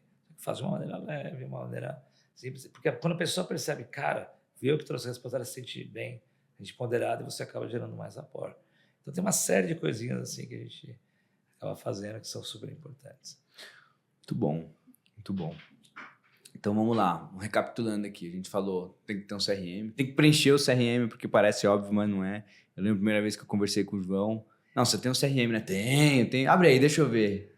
Aí ele bateu o olho ali e falou, olha... Então... Eu vou te interromper pelo seguinte, não é preencher, utilizar. Utilizar, exato. Inclusive, você sabe, né? Teoricamente, quanto menos você preenche ou precisa preencher, melhor. Sim. Sabe que tem outras... Né? Senão a gente vai ficar dando aula aqui, aí a gente vai ficar até amanhã, mas tem... Sim, é mais usar do que preencher. Entendeu o porquê da ferramenta, né? Exatamente. Muita gente tá ali simplesmente usando. O lado semântico, né, da coisa. Sim. Sem entender a lógica, isso. o porquê, né? Isso. Por que precisa, sempre tem que ter uma tarefa, por que nunca pode um vendedor sair de uma reunião e não deixar ali uma boa anotação do que aconteceu, né? Uma boa distribuição de quem faz o quê, acho que é fundamental, né? E aí, o que mais? O que mais que falta para a pessoa construir ali um sistema de vendas para quem não... Vamos lá. Quando a gente fala de sistema, né, o que a gente entende por sistema? Uma coisa que segue muitas vezes as pessoas falam sobre máquina de vendas, né? Sim. Eu não sou muito fã desse tema, porque para mim associa muito com aquela história do... Uma máquina, você coloca um boi de um lado, coloca uma máquina aqui no meio e sai um hambúrguer do McDonald's já pronto, né, na caixinha e tudo mais. Não é assim que acontece as coisas, né? No final das contas, é um processo, é um sistema. Então, se você faz certa iniciativa, né, vai acontecer tal coisa. Como eu falei, se você preencher uma próxima atividade para um cliente, a sua agenda de vendas sempre vai estar pronta. Então, você sabe que vai sempre naquela continuidade. Você vai criando processos, rotinas, hábitos, vai acabar criando um sistema a partir daí. Então, para mim, uma das coisas mais importantes que até quando as pessoas me perguntam, né, João, qual a principal característica que você observa, que você vislumbra quando você vai contratar alguém para a área de vendas? Muita gente fala que tem que ter aquela fome, aquela vontade, aquela garra, tem que ser uma pessoa disciplinada, organizada e tal. Isso para mim tudo é pré-requisito. Não tem nem se discute isso. Eu também não quero aquela pessoa que é paranoica, aquela que vai, se a primeira chegar, eu não, também calma. Mas para mim a principal característica que une tudo isso é raciocínio lógico. Para mim, uma coisa que falta hoje é a gente entender, como a gente falou, né? Quando a gente fala da semântica, tem a ver com raciocínio lógico. Por que a gente está fazendo isso? O que leva a fazer isso? Aí você fala, o que adianta eu preencher, né? Usando o termo preencher, né? Não usar como é o que eu recomendaria. Por que eu preciso preencher se, por exemplo, né, meu chefe não olha, se ninguém olha, se de repente a pessoa já me mandou um e-mail, mandou um WhatsApp, eu não posso vincular isso no CRM? Posso. Né? Então, por que eu preciso, de repente, né, escrever assim? Acabei de mandar um e-mail para o cliente com a proposta. Coloquei valores tal. Para que eu preciso descrever algo que, simplesmente, se você tem, né, um e-mail vinculado, você já não consegue fazer isso? Então, mas o meu sistema não permite fazer isso. Então, vamos buscar um que tenha essa parte da lógica envolvida. Quando você fala de raciocínio lógico, você busca fazer algo hoje que certamente vai ser melhor, vai ser mais produtivo, mais eficiente, né, como um todo, do que eu fazia antes. Você está sempre se provocando a querer melhorar. Sempre na rodinha, sempre vai estar desenvolvendo e cada vez mais rápido e mais eficiente. Eu vejo que, né, é muito comum, se a gente for pensar em várias áreas, né, engenharia civil, por exemplo, na área de publicidade, tem muitas coisas, né, a própria área de vendas também, muitas coisas que as pessoas fazem porque há 5 anos se fazia igual, 10, a 20, a 30, por que não muda? Tem tanta coisa nova aí hoje, às vezes as pessoas procuram, né, de repente, novas ferramentas para tentar fazer errado algo que antes elas faziam de outro jeito. Né? Então, ou fazer talvez uma maior eficiência, mas fazer algo errado que você deveria fazer. Então, assim, enfim, para mim o raciocínio lógico é uma das coisas mais importantes para poder ser essa cola, vamos dizer assim, que vai conectar tudo. E a partir daí, como eu falei, né, você tendo a ferramenta certa, buscando conteúdo, sempre está se reciclando, né, e com essa questão lógica, você já começa a ter um sistema aí para poder colocar isso em prática. E a partir daí, né, você pode fazer isso tudo sozinho, não precisa ter ainda... Muita gente já quer começar contratando equipe, contratando um monte de gente, pela questão de talvez da preguiça, ou eu sou uma pessoa cara para poder fazer isso. Quando você faz isso tudo, você entende como que é e você sabe também quem são as pessoas que você vai contratar. Então, a primeira coisa é entender como funciona e depois você pensa numa escala. Até isso daí até a gente resume em vários passos. Essa dica parece meio simples, mas é muito importante mesmo, né? Porque eu fiz questão de aprender muito bem todo o processo de venda para poder hoje cuidar do meu time aqui. Tenho certeza que eu não conseguiria exigir nem olhar o CRM da mesma forma Né? Hoje eu bato o olho, eu já sei o que está acontecendo, já sei o que está faltando, porque eu usei muito antes de delegar. Aí, vou te falar uma coisa, você falou assim, até simples e tal. Na verdade, vender é simples. É um processo simples, a gente que complica. Né? A gente fica com aquelas mirabolantes, aquela coisa, aquela teoria e tal. Gente, sentar um dia na cadeira, começar a preencher e olhar lá, quais são as minhas atividades do dia. Pá, pá, pá, pá. É difícil seguir rotina. Óbvio que é difícil. Mas você tem que se posicionar, tá tudo lá bonitinho. Terminei, conclui e vai para a próxima. Daí joga lá para frente. Terminei, conclui e vai para a próxima. E vai indo quase como uma esteirinha, um sisteminha mesmo. Você vai se desenvolvendo. E, de novo, né, tem aquela coisa também que é uma coisa cultural, né, quando a gente fala de vendas. Sempre existe muito preconceito com isso. Nossa, é vendedor porque não deu certo na vida. Ele vai trabalhar não sei aonde, vai fazer como vendas por causa disso. É uma coisa cultural também. Então, o grande problema que a gente tem, e graças a Deus está mudando também, é que antes não se olhava para vendas como se olha hoje. Tá? E assim, né, eu falo da minha geração, que está nos seus 40 e tal, a gente, né, por isso que eu falei, você vai estar na faculdade, né, teu objetivo eu quero trabalhar num grande banco, numa grande agência de publicidade, né, eu quero trabalhar numa consultoria de renome e tal, numa marca top. Beleza, mas nessas daí talvez ele até aceitasse vendas. Mas por que você não pode, de repente, montar, por exemplo, uma estrutura de vendas, montar um negócio, ser empreendedor com isso? É engraçado que eu vejo muito empreendedor, né, que se vangloria do que monta e tal, mas você vai olhar os números, não vende nada. E não é que ele não vende porque não tem a capacidade, porque ele tem um preconceito com isso. Tá? Então, infelizmente, acontece ainda bastante. Isso daí está melhorando bastante. Né? Então, eu vejo, acho que essa questão recentemente, especialmente na área de tecnologia, startups, que, né, dizem que a fonte secou. Na verdade, a fonte secou para aquelas coisas que o pessoal estava só querendo criar marca, mas sem criar profundidade, sem ter resultado. Mas para quem vende, a fonte nunca secou e nunca vai secar. Muito bom. Dentro dessa linha ainda do sistema de vendas, tem alguma pergunta que você sentiu falta aqui que você acha que eu poderia ter feito? Boa, essa era uma delas. Acho que essa é a pergunta que se você não tivesse feito, eu ia falar para você fazer. Eu estou brincando, só para eu ter tempo de pensar aqui. Na verdade, eu que vou te fazer uma pergunta, se me permite. Manda. Que é a seguinte: como que você vê, por exemplo, aí sim, você vê o papel de marketing e vendas, e agora que você também, né, teve um banho aí, né, a gente pôde trabalhar e ainda trabalha juntos aí muito disso. O que você aprendeu, né? O que eu deveria aprender sobre a ótica de alguém, né, que é da área de publicidade e marketing, para poder ajudar essas pessoas, né, como você, que sempre foram mais voltadas aí à questão da publicidade, até pelo teu papel. O que eu posso aprender com o lado de marketing também? Difícil ensinar para você, viu? Não, mas lógico que não. Você é um dos papas aí de publicidade que tem, pô. Não, um dos caras que eu mais confio, você acha que não? Eu acho que eu vou voltar para a história da geração do lead, né? Que eu acho que está muito forte na camada do marketing. E acho que a geração de lead hoje... Na verdade, eu vou dar 2 passos para trás.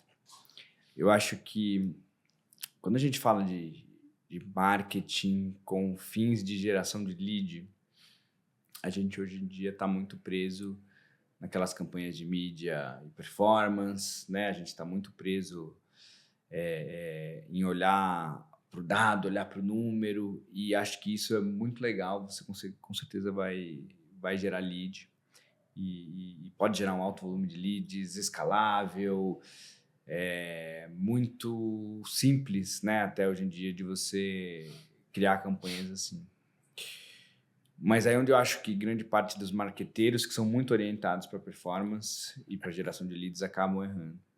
Eles esquecem que tem a camada de construção de marca que é fundamental e que pouca gente que é voltado para essa área está olhando. Então essa é uma crítica que eu tenho, inclusive, ao setor de agências, né? E é uma coisa que eu tenho tentado aqui na Twitch me diferenciar muito. A gente tem agências hoje que estão olhando ali para performance, número, dado. Isso estou falando que isso é errado, isso é certíssimo. Mas isso não se sustenta sem uma construção de marca, sem um bom branding, sem campanhas de awareness, porque historicamente aqui, vendo, né, não só o trabalho que eu faço aqui na Twist, os leads que eu gero para a própria empresa, né? Esse podcast, por exemplo, é um trabalho de geração de leads, mas é um trabalho de geração de leads muito mais voltado para awareness. Ele não vai ter um formulário no final aqui falando contrate a Twist agora, uma agência. Mas a gente está aqui se comunicando com o mercado, está falando com um monte de gente. Eu sei que tem um monte de marqueteiro que é potencial cliente meu que está aqui assistindo. Que um dia, quando precisar de uma agência, vai falar, pô, tinha a Twist lá no podcast do Mauro. Pô, o Mauro é um cara que fala bem, é esperto, sabe o que está falando, pelo jeito ele está conduzindo a empresa dele de uma forma legal. Isso é construção de marca, né? E você não consegue construir isso só com campanha de geração de lead, performance, e-mail marketing, aquela coisa, vamos gerar lead. Você constrói muito a partir da marca, né? Então, acho que a gente tem desde uma camada de construção de branding mesmo, que em geral as pessoas acham que é fazer o logotipo, né? O logotipo é uma das funções ali, uma dos assets de uma marca, né? Mas que é muito importante. Acho que a gente tem, e acontece muito é que às vezes a pessoa chega aqui, bate aqui na Twist e fala assim, ô Mauro, eu preciso vender muito e gerar leads para o meu time de vendas, né? Daí fala, legal, vamos aí, a gente faz isso, campanha de geração de leads. Quando a gente entra e olha, a pessoa tem um site horrível, mal escrito, o que não faz, não liga lé com cré, tem um logotipo feio que não diz nada com nada, não transmite o diferencial. Aí eu pergunto qual é o diferencial da empresa, a empresa nem sabe qual é o diferencial, é só mais uma empresa do mercado, que acho que é o grande erro da maior parte das empresas, né? Só mais uma empresa. A pessoa não tem um posicionamento, não tem algo que ela faça diferente, como ela se porta a partir disso. E não tem nem o básico, ela nem sabe como se posicionar. Então, acho que o primeiro ponto, a empresa precisa entender o posicionamento dela, precisa construir uma marca que faça sentido, que transmita os diferenciais e os valores e o propósito dessa empresa. E precisa rodar ações que façam essa empresa ser conhecida, ações de awareness. A partir disso, as campanhas de performance vão funcionar muito melhor. Porque daí eu estou fazendo uma campanha de performance, deixa eu procurar aqui uma agência para contratar. Achei lá, tem várias agências. Mas essa aqui tem... essa é aquela agência do podcast lá. Pronto, já ganhou 1000 pontos com relação aos outros concorrentes, né? Por exemplo. Não, essa aqui tem disso, aqui está claro o que eles fazem, olha o diferencial. Então, às vezes, está todo mundo fazendo a mesma campanha, tendo o mesmo custo por clique lá, só que umas geram os leads bons, outras geram os leads ruins, né? Então, quando você fala assim, eu faço campanha de marketing, só vem lead ruim. Talvez porque você não esteja fazendo uma camada de awareness para impactar as pessoas que são boas o suficientes. Que essas, a partir do momento que se impactarem, vão vir naturalmente para você como um complemento das campanhas que você vai estar rodando ali. Ou seja, se a gente pudesse resumir, ações isoladas não funcionam. Você tem que ter todo um conjunto de iniciativas para que tenha uma coesão entre todos. E construção de marca, né? A gente teve um episódio do podcast que a gente falou aqui, acho que é uns 3 ou 4 episódios atrás. Quem assistiu aqui vai lembrar, mas vai ser repetitivo para quem já viu, mas é importante para quem não ouviu. A gente estava falando muito sobre a Nike, né? O convidado aqui trouxe o case da Nike como exemplo. Falou assim, cara, a Nike parou de investir em campanhas de marca para investir um caminhão de dinheiro, todo o caminhão de dinheiro da Nike, que não é pouco, em campanhas de performance, de geração de leads para e-commerce. Fechou muita parte das lojas físicas e, e-commerce total. Por quê? Porque algum CFO olhou o número e falou assim, não, vamos onde dá dinheiro, que é isso aqui. Cara, o resultado, curto prazo, maravilhoso. O que acontece depois de 1, 2 anos? Começa a cair. Porque não se sustenta, porque a Nike passa a ser menos até desejada. Porque ela já estava no topo das marcas mais renomadas e de repente ela começa a cair. Então, todo mundo já sabe que é Nike. Eu não preciso exato. mais fazer campanha de visibilidade. Isso muda. Não preciso mais awareness, né? Aí o que acontece? Chega uma nova geração que não viveu Nike, Michael Jordan, anos 90 como eu vivi, você viveu, né? E o cara vai olhar para uma nova marca nativa digital que está lá mostrando como eles são legais e descolados, sem tentar vender nada. Fala, esses caras são legais e descolados. Na hora de comprar, a pessoa vai, eu me relaciono com essa empresa aqui, com essa um pouco menos. Então, quer dizer que as campanhas de performance, de vendas, geração de leads, não são importantes? Não, elas são importantíssimas, mas elas não se sustentam sozinhas. Isso é uma tese que eu estou construindo aqui no podcast e que estou aprendendo junto com os convidados que a gente tem com aqui. certeza. Porque se falou muito sobre isso e cada vez mais os marqueteiros estão entendendo isso também. Porque a campanha de performance na veia é muito sedutora, porque o resultado é imediato. Mas se você olha um pouquinho para o longo prazo, ela não vai se sustentar, porque ela vai ficar cada vez mais cara, os leads vão ficar cada vez mais caros, os leads vão ficar cada vez piores. E aí começa o conflito do marketing e vendas. E nesse sentido, por isso que eu falei a questão das ações isoladas, é exatamente igual de vendas. Você não consegue fazer algo, achar que, por exemplo, você tem um produto ruim, por exemplo, e você vai ter um baita daquele vendedor que fala bem pra caramba e tal, que vai tentar fazer um milagre. Ele pode fazer por um tempinho, né? Mas depois você sustenta. Né? Se você quer, por exemplo, a pessoa que é mais preocupada em contratar bons vendedores, pessoas que já têm carteira, né, que vêm do concorrente e tal, beleza, aí também tem prazo de validade. Se você não criar um processo para nova... Não é só geração de leads, mas trabalhar os leads que vêm, poder trabalhar a questão de follow-up, de cross-sell, upsell e tal, todas essas palavrinhas bonitas que a gente conhece, não adianta nada. Então, no final das contas, né, esses atritos, entre aspas, que tem de marketing e vendas, é porque a gente tem que entender que eles também têm que... Isolados, eles também não fazem sentido. Agora, ver como tudo acaba sendo conectado. Então, se você não junta marketing e vendas, também internamente você não vai conseguir juntar todas as pecinhas que tem lá dentro. Perfeito. Né? Então, enfim, justamente para dizer o quê? Para que a gente precisa ter essa briga, essas desavenças? Vamos justamente olhar de outra maneira, que talvez é aquela situação, né? A pessoa não tem, né? Como fala, a culpa é minha, eu ponho em quem eu quiser. Né? Então, acaba tendo essa situação também, né? Mas, graças a Deus, eu vejo muito pouco disso, né? Talvez por eu ter esse papel de ser quem vai orientar as questões e pelo perfil de público que eu lido hoje, né? Diferente de você que está lidando direto e com mais frequência com as grandes empresas, né? Empresas de todos os portos, mas também muito das grandes empresas.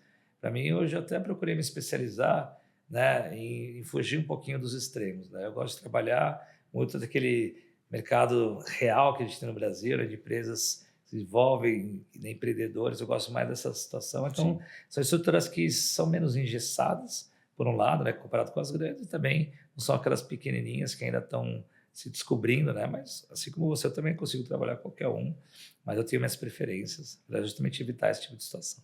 Muito bom. Agora falando de liderança de times de vendas, como é que você acha que é a melhor forma de extrair o que tem de melhor aí de uma equipe de vendas? É botando muita meta? É na base da pressão? É na base da amizade? É um clima mais focado, né? Que você brincou lá de vende, toca o sininho, ou não, é uma coisa mais humanizada? Como é que você vê o estilo João Olivério aí de liderar time de vendas?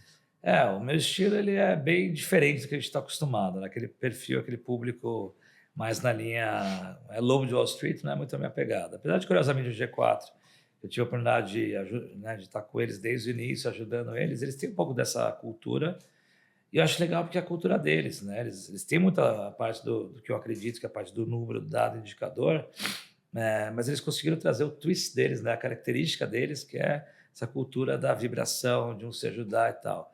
Se eu fizesse uma coisa numa empresa minha, ia ser uma coisa meio fake, sabe? Não ia ser genuíno. Sim. Por quê? Porque a minha pegada é um pouco diferente. A minha é muito baseada nos números, nos dados, nas informações, né? De tentar fazer algo que entender o papel de cada um é diferente do outro. Vamos de novo fazendo analogias com futebol, né? Ou com esporte em geral. É entender que para um time ser vencedor, você tem que ter...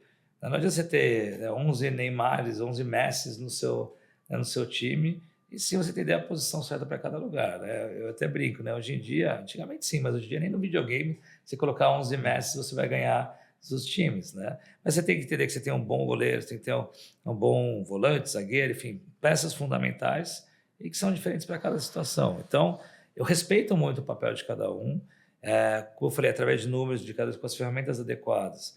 Eu falei, uma vez que eu tenha um CRM bem estruturado, utilizado lá, eu não preciso perguntar para a pessoa, e aí, quanto você vai vender esse mês? Ou eu não preciso ficar empurrando, e aí, cadê as vendas? Cadê não sei o que lá? Não, eu consigo interpretar essas informações e, a partir daí, vendo algo que está fora do normal, chegar direto na pessoa e falar, olha, eu estou vendo aqui isso, aquilo e tal.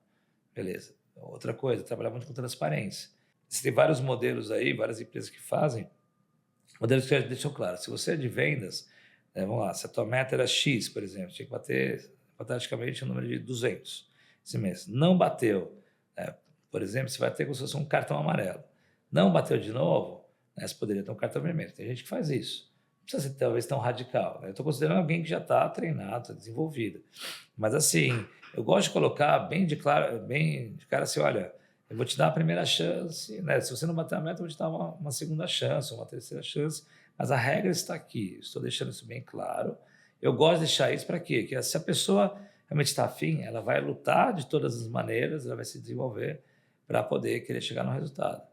Se ela não quer, vai fazer corpo mole e tal, provavelmente eu vou perceber isso antes, ou eu sei que já não é o perfil da pessoa que eu quero. Eu gosto de ter pessoas comprometidas e, acima de tudo, éticas e respeitosas com seus pais. Aquela coisa de passar por cima de todo mundo, aquela coisa de ser mais agressivo, vou bater meta a todo custo. Não é muito a minha pegada, não. Acho que é muito do que eu vivi, por exemplo, numa cultura de empresas americanas. Era engraçado, por mais que tenha o sininho, tenha suas formas, sua cultura, às vezes você entrava nos lugares e parecia que você está num ambiente quieto. Aquela coisa, o pessoal fala, pô, isso aqui é uma área de programação, desenvolvedores, uma área de vendas, porque é muito quieto. Normal, cada um respeitando o seu espaço. Eu aprendi dessa maneira. Tanto que hoje, para tentar, hoje eu trabalho mais, de forma mais individualizada, numa sala sozinho e tal, mas assim, se eu fosse trabalhar novamente num espaço compartilhado, eu acho que eu não seria a melhor pessoa. Eu não poderia ter a minha espontaneidade, eu sentiria que eu estou atrapalhando os demais, os outros certamente também iriam me atrapalhar, muita gritaria, bagunça, muita buzina e tal. É legal, mas não é para ser toda hora também. Então, eu sou um cara mais quieto nesse sentido, então o pessoal que está comigo é sempre muito respeitoso. Um modelo um pouco diferente do que está por aí. Muito legal, muito legal. Essa é a graça, né? Cada um tem o seu perfil, né? Não adianta fazer algo que... Também, eu não consigo te imaginar brigando, quebrando pau, sabe? Jogando tudo. Não é. Eu nunca xinguei ninguém, nunca levantei a voz para ninguém, nunca bati na mesa, sabe? Então, eu não acho que tem que ser assim também. Você sabe que eu vou contar uma história aqui, que eu não sei se você sabe. No começo aqui da agência, eu tive um sócio que era para ser um cara comercial. Porque eu, como um bom introvertido que sou... Há controvérsias. Quem me vê falando no podcast aqui acha que eu sou de palco, jamais isso aqui. Eu tive que vencer muitas barreiras aqui para estar aqui falando. Sou um baita introvertido e há 16 anos, quando estava montando a empresa, você imagina que eu vim de uma área técnica, né? Nunca tinha feito um atendimento de um cliente, tentado uma venda. E eu tinha certeza que eu não era capaz de performar como um vendedor. Tinha certeza absoluta. Então, eu fui atrás de um sócio para me suprir numa coisa que eu tinha certeza que eu não era capaz. Não tenho como vender, porque sou introvertido, era tímido. Hoje eu não sou tímido mais, a timidez eu venci, mas a introversão é diferente de timidez, né? Você acha que é a mesma coisa, depois vai pesquisar a diferença, né? Hoje eu sou ainda um cara introvertido pra caramba, mas não sou mais tímido. Antes eu era tímido também. Então, conseguia, né? Eu era daqueles que na reunião eu tremia, assim, que eu tinha que falar, né? Na reunião de vendas, ter que vender meu peixe. E eu falei, eu nunca, jamais vou conseguir ser um vendedor. E eu fui justamente atrás de um cara para ser um vendedor com aquele perfil do vendedor superlativo e etc. Enfim, o cara é muito gente boa. Só que depois de um certo tempo, eu tinha minha carteira de clientes que meio que já era meio tímida ali, né? Que vinha muito mais por indicação e tudo mais. E ele foi para ser uma coisa ativo e de fato conquistar os clientes e tudo mais. E depois de algum tempo, eu entendi, na verdade, a partir de dados e fatos, né? Que a minha performance era, mesmo com todas as limitações que eu tinha, era muito melhor. Por quê? Por conta disso que você estava falando. Eu era o cara técnico, né? Que você falou. Isso, o cara da operação. Então, aquela pessoa que precisa ficar contando história, toda aquela... E eu achava que era de chegar lá, subir na mesa, vamos fechar negócio agora, cadê? Vamos aqui, a promoção, né? E eu lá, do meu jeitinho. Tinha uma performance muito melhor e ao longo dos anos fui quebrando isso aí, entendendo. Então, se você é uma pessoa que quer trabalhar com vendas, atuar, esquece aquela figura do vendedor clichê, né? Uhum. Porque você tem esse cara também, muitos deles performam muito bem, mas você também tem o vendedor ali, quietinho, mineirinho, come quieto, vai lá, né? Tomzinho de voz sereno e fecha muito negócio porque ele passa um tipo diferente aí de confiança, passa a sabedoria. O importante é realmente estar muito preparado para ouvir, entender a dor de quem está querendo comprar uma solução e, a partir disso, conseguir descrever essa solução da melhor forma possível, passando muita confiança. O resto é tudo artifício que, claro, ajuda, né? Mas, ao meu ver, não é o principal. Não, certamente. Certamente. Tem toda uma ciência por trás, né? Se a gente for pensar. Por isso que eu falo, né? Pessoas, processos, ferramentas. Não tem muito... É clichê, todo mundo conhece daqui, mas tem que colocar na prática, né? Então, não tem isso. Né? Eu gosto de pessoas que, lógico, seja mais comunicativo, extrovertido, ajuda, mas não é fundamental. Eu lembro, como eu falei, né? Alguns dos melhores vendedores que eu conheci eram pessoas quietas, mas assim, eram super estruturadas na hora de se apresentar. Né? E passa a confiança, né? Porque pessoas compram de pessoas. Então, mas você tem uma marca bacana, lógico, no e-commerce é um pouco diferente, mas você está falando de uma venda mais consultiva, olho no olho, você pode ter o melhor produto do mundo, mas se você não tiver as pessoas preparadas, estruturadas, se tiver aquela pessoa sempre querendo tirar vantagem ou querendo vender aquilo que... Um dos grandes problemas é que muitas vezes a pessoa de vendas, ela quer vender aquilo que, na verdade, ela vai apresentar ou vai desenvolver aquilo que ela quer vender, não o que o cliente quer comprar. Tem muito estigma por aí. Quantas vezes a gente fala assim, nunca compre nada de um banco, né, de um banco, é uma agência de banco e o gerente vai empurrar aquilo que ele tem meta para bater. É um estigma. Né? Dá para dizer que isso é verdade? Não. Pode ser verdade para alguns casos, para outros não. Mas é como ficou estigmatizado. Né? Então, assim, aquele vendedor que vende até, né, areia no deserto, aquela coisa. Então, há controvérsia. Muito bom. Falando aqui de tendências nesse universo de vendas e marketing também, né? O que você acha que está sendo feito hoje, que daqui a 10 anos vai continuar igual, vai continuar funcionando? O que você acha que vai cair em desuso do que se faz hoje e que muita coisa já está caindo? Inclusive, tem muita coisa que a gente conversa muito isso aqui fora do microfone aqui, de coisas que hoje tem grandes gurus de vendas aí vendendo como, isso aqui funciona e tal, e a gente, né, sabe que não funciona mais, mas ainda é vendido como uma novidade para muita gente. E o que vem aí? O que você acha que também é uma grande tendência, né? Sei lá, inteligência artificial vai colaborar para os processos comerciais, enfim. Pega a bola de cristal aí, vamos avançar 10 anos para frente, como é que vai estar o universo de vendas? Vamos lá. Para eu responder, por exemplo, sobre o Brasil, vamos falar de Brasil e depois eu falo geral. Mas sobre o Brasil é só a gente olhar, né, o que acontece hoje, por exemplo, em lugares mais maduros, daqui a 10 anos vai acontecer no Brasil. Eu digo isso porque os últimos 10 anos, quando eu tive os primeiros contatos para entender que isso aí era uma coisa importante, eu nem sabia para que servia. A parte de dados, estruturação, eram coisas fundamentais, importantes. Que você trabalhar com as ferramentas certas, aquelas que integram com tudo e com todos, era importante. Né? Naquela época mesmo, né, eu ainda achava que você ter o que a gente chama de uma one-stop shop, né, uma suite de aplicativos conectados de uma mesma empresa, era o ideal, porque você não conseguia juntar coisas que originalmente não eram conectáveis. Porém, hoje é o contrário. Né? Eu posso pegar a melhor peça aqui, o melhor aplicativo ali, a melhor estrutura ali, enfim, juntar tudo num lugar só. Essa é uma coisa que, por exemplo, eu falo que é uma questão cultural. No Brasil ainda não chegou a isso. Né? Eu tive o privilégio de conhecer isso 11 anos atrás. Os marketplaces de aplicativos, tudo se conecta com todos. Então, o fato disso não chegar aqui, por mais que a gente aqui no Brasil, a gente é muito early adopter, a gente gosta de ver o que tem de novidades, tendências e tal. Só que isso muito na pessoa física. Na jurídica, ferramentas, vendas e tal, a gente não é muito disso. Então, isso é algo que, por exemplo, justamente pelo fato disso, o que a gente tem hoje que explicaria o que a gente tem amanhã? Por exemplo, já por volta de 10 anos que, né, para cá, que eu não contrato nada que eu dependa de implementação. É uma cabeça minha, uma cultura minha. Tá? Por quê? Porque no mercado internacional, você contratar um CRM, não precisa de ninguém. Contratar uma ferramenta de geração de demanda, não precisa de ninguém. Um conector de WhatsApp, não precisa de ninguém. A maioria das ferramentas hoje, tirando talvez mesmo um RP, por exemplo, né, tem várias empresas aqui no Brasil, inclusive esse mercado no Brasil vai muito bem. Essas são, boa parte até são quase self-service, mas elas são mais simples de você contratar. Você tem aquela demanda, tá? Mas coisas que são relacionadas à financeira, eu tenho um pouco de pé atrás. É um pouco mais difícil, que envolve outras questões mais complicadas.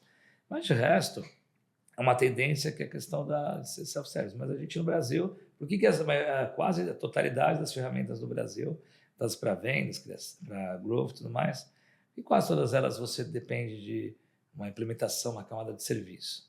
Porque, como culturalmente brasileiro gosta de pagar por esse tipo de serviço, ou porque precisa, porque é preguiçoso. Um negócio complementar. Né? Ou, não é que é preguiçoso no sentido negativo, eu não quero me expressar mal, mas no sentido de preguiçoso de não achar que é tão importante quanto as iniciativas. Eu prefiro contratar de deixar para alguém fazer isso, que eu não quero, porque eu não sou a melhor pessoa para fazer. Não é bem assim, hoje é tudo muito self-service. Então, é um pouco do que eu vejo dessas coisas que estou falando, eu acho que vai acontecer mais para frente. Falando, por exemplo, de inteligência artificial. Isso é uma coisa legal, positiva. Como eu falei, a gente aqui costuma receber muito bem coisas que estão na pessoa física. Então, né, você vê, desde Uber, na 99, Zitaxi, desde chegar no Brasil, a gente recebeu super rápido, super bem. Redes sociais a gente recebe super bem. Na pessoa física a gente é muito bom. E na jurídica. Por exemplo, ChatGPT. Por que está fazendo um barulho bom e outras ferramentas de IA também? Porque atua na pessoa física. Você podia entrar lá, fazer um prompt, alguma coisa, né, fazer umas perguntas malucas, coisa e tal, e ele começa a desenvolver imagens e tal, pessoa física. E isso está indo para a jurídica também. É impressionante como você vê equipes que não têm CRM, mas tem um monte de coisa voltada para isso. Sim. Várias, é muito mais de um lado que o outro. Então, não tenha dúvida que a inteligência artificial veio para ficar, especialmente, né, antes que você pudesse até me perguntar, João, a profissão de vendedor irá acabar? Né? Você poderia me perguntar isso, mas eu vou responder isso. O vendedor acha exagerado, mas o SDR vai cair. Então, eu vou tentar, tentar pensar um pouco aí, talvez em âmbito nacional e global. Mas antes disso, assim, o que acontece? A inteligência artificial está ajudando a muitas iniciativas que hoje a gente não faria, porque às vezes é desumano você pedir para alguém, né? Contrato estagiário. Não, eu acho desumano, tem coisas que você não vai pedir. Então, eu trabalho muito com a parte de higienização de dados, com as informações, atualização. Então, assim, tem coisas que eu não iria pedir para ninguém, então às vezes a gente deixa meio que de qualquer jeito. Né? Então, a vantagem da IA é justamente para isso, né? No sentido de fazer coisas repetitivas, coisas trabalhosas. Né? Ela acaba nos envolvendo muito tempo. Né? Recentemente, até assinei um carro, vi que tinha 15 páginas lá no contrato. Eu falei, lê para mim e vê o que são os pontos importantes. Sabe? Literalmente isso. Então, eu poupei um tempo, então ele vai nos trazer muito tempo, certamente vai nos ajudar a vender mais ou pelo menos ter uma vida mais equilibrada. Agora, em relação se a atividade de vendedor, controle de vendas, não vai acabar, vai ser tudo trocado por robôs, por máquinas e tal, eu diria o seguinte, assim como a profissão mais antiga do mundo é o vendedor, talvez ele vai ser a profissão que mais vai durar ao longo do tempo, só vai mudar o formato, só vai mudar a forma. Você falou de SDR, disso, daquilo. Na verdade, assim, as pessoas às vezes têm que entender que nem todo tipo de negócio tem a necessidade de um SDR, por exemplo, de um executivo, desses nomes bonitos que a gente gosta de ver por aí. Cada tipo de negócio tem questões diferentes, naturezas diferentes, então não dá para dizer que se vai acabar ou não vai. Eu acho que também tem muitas coisas, como a gente falou agora, como a gente resumiria, né, talvez com poucas palavras, algumas formulinhas de sucesso da área de vendas. Uma palavrinha é o quê? Confiança, credibilidade. Vamos falar de credibilidade. Quem tem mais crédito, né, pessoas que são mais de confiança, tende a vender mais.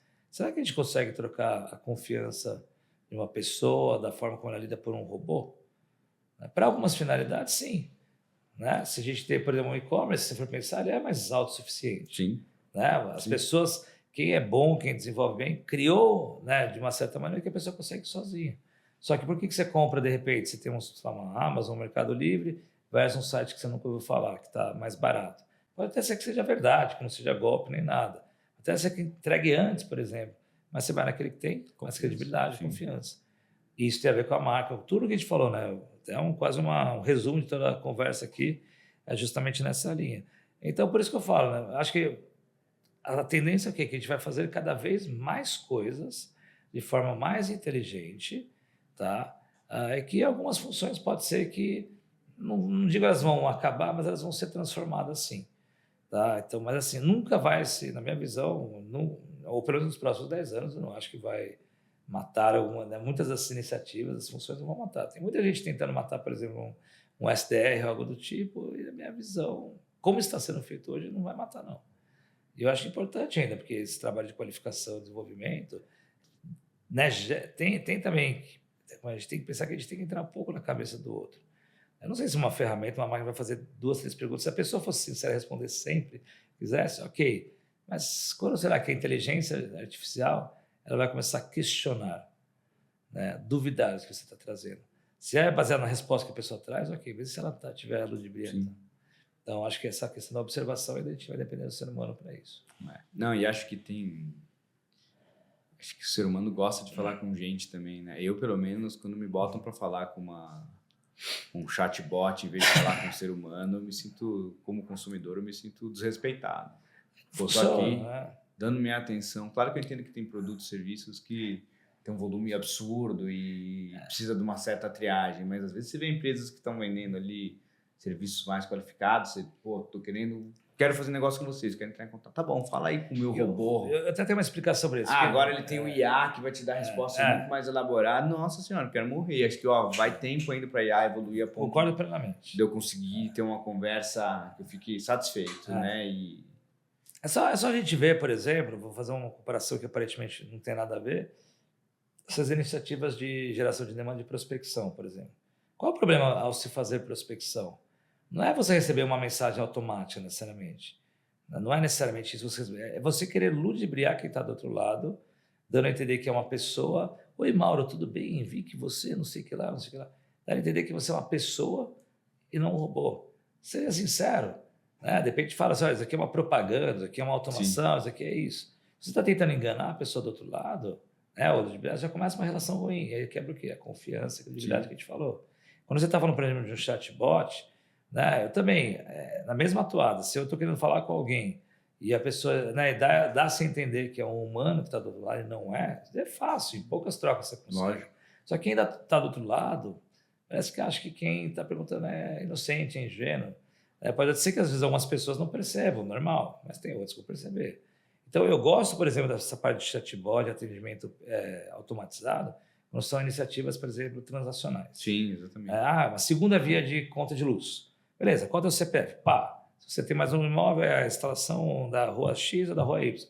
Pá, apertou aqui, perfeito. Tá bom.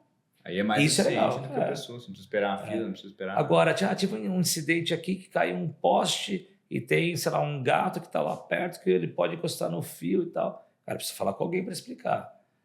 E você quis dizer. Você quis dizer. Aí não dá, então... É o pior. Né? Muito bom. Pergunta final aqui para você, João. Lá vem. Pra gente fechar. É a pergunta que eu chamo de a dica de ouro. Baseada em tudo que você viveu aí na sua carreira, os lugares que você trabalhou, as pessoas que foram seus chefes, as pessoas que você liderou, as consultorias que você prestou, tudo que você aprendeu dentro das empresas que você já teve. Se tivesse que pegar todos os aprendizados que você tem e a partir disso pegar uma única dica, uma única verdade que de certa forma norteia o seu trabalho e que você gostaria de passar adiante para quem está nos ouvindo aqui. Qual que seria essa grande verdade? Qual que seria essa dica de ouro do João Olivério? Boa. Vamos lá, vou falar uma frase que é meio clichê, que até eu adiciono mais um ponto, que eu respondo de certa forma dando 3 dicas em uma. Seja interessante... Tá roubando o jogo, hein? Vamos lá? Não. Fala, aqui o entrevistado sou eu, não sou eu, falo o que eu quiser. Tô brincando. Vamos lá. Seja interessante, seja interessado, não seja interesseiro. A partir daí, né? Eu poderia falar outras milhões de palavras. Uma palavra que eu gosto, uma coisa que eu acho que me define, e aqui eu acho que é uma característica que eu busco fazer de forma genuína, eu procuro ser uma pessoa acessível, disponível, né? Que se preocupa com os outros e tal. Então, eu diria que essa é uma característica que está dentro disso. Eu sou interessado nas pessoas, né? Então por isso que eu me torno também disponível. Eu gosto sempre de surpreender, eu gosto sempre, sabe, de fazer algo mais. Eu não quero fazer aquela coisa trivial sempre. Eu sou talvez, sei lá, vamos dizer, um vendedor com uma cabeça de alguém mais nessa parte de encantamento, vamos dizer assim, que tem mais a ver até com mágica, com a publicidade. Então eu misturo uma série de características como essa, mas acho que acima de tudo essa acessibilidade, disponibilidade, perceber que a pessoa do outro lado sabe que pode contar comigo, e aí essas coisas voltam, né? Eu acho tão bacana essa história de começar, né, a dar mais alta, estar um pouco mais no palco, na mídia, uma autoridade, vamos dizer assim, né? Ainda bem que é uma coisa que não me deixa levar. Já tive meus momentos de ego, tal, acho que todo mundo tem. Quem nunca? Mas hoje é uma coisa que eu fico feliz pelo reconhecimento. Hoje mesmo eu recebi um post no LinkedIn de uma pessoa que eu não falo há tempos, falando da importância que eu tive na carreira dessa pessoa, né? Vendo pessoas que agradecem pela aula que eu dei hoje mais cedo, que eu dei no fim de semana, sabe? É tão gostoso, é tão legal ver isso, sabe? De você, genuinamente, você se sentir bem quisto, perceber que, pô, as coisas que a gente fala, pô, tem algum fundamento, o que a gente fala por falar, não é que a pessoa gosta da gente só porque a gente usa uma roupa X, ou porque tem um carro Y, ou porque tem um cargo bacana, né? Então, para mim, assim, acho que essa frase, né, essa 3 em 1, acho que resume bastante aí o que eu daria de dica, que aí condensa tudo, eu acredito. Muito bom, eu adoro essa. Já conhecia, já. Não, mas é que tem muita gente que fala com essa, seja interessado, não seja interesseiro. Eu gosto de colocar seja interessado, seja interessante e não seja interesseiro. Muito bom. João, muito obrigado. Obrigado eu. Pela participação, por estar aqui dividindo um pouco, uma aula aqui pra gente. Espero que você que esteja nos ouvindo tenha gostado, mesmo tanto que eu gostei aqui desse bate-papo. Você quer deixar algum contato aí pro pessoal? Quem quiser conhecer mais sobre o João, sobre a Sales as a System, sobre o Beyond the Demo, onde é que te encontra? Se fosse falar cada um dos nomes aqui, então eu ia confundir demais. Não, mas só procurar, né, no Instagram, então, João.Olivério, e no LinkedIn, João Luiz Olivério. Simples assim, o resto tem tudo lá, as acessam lá. Mas, acima de tudo, contem comigo, né? Estou à disposição para o que precisarem. E obrigado aí pela honra de estar aqui com vocês. Parabéns pela condução toda. Estou conhecendo uma hora que eu só conhecia aí pelo vídeo, acompanhando teus podcasts, mas como amigo continua a mesma pessoa, isso que é importante. Maravilha. Pessoal, até a próxima então. Tchau. Valeu.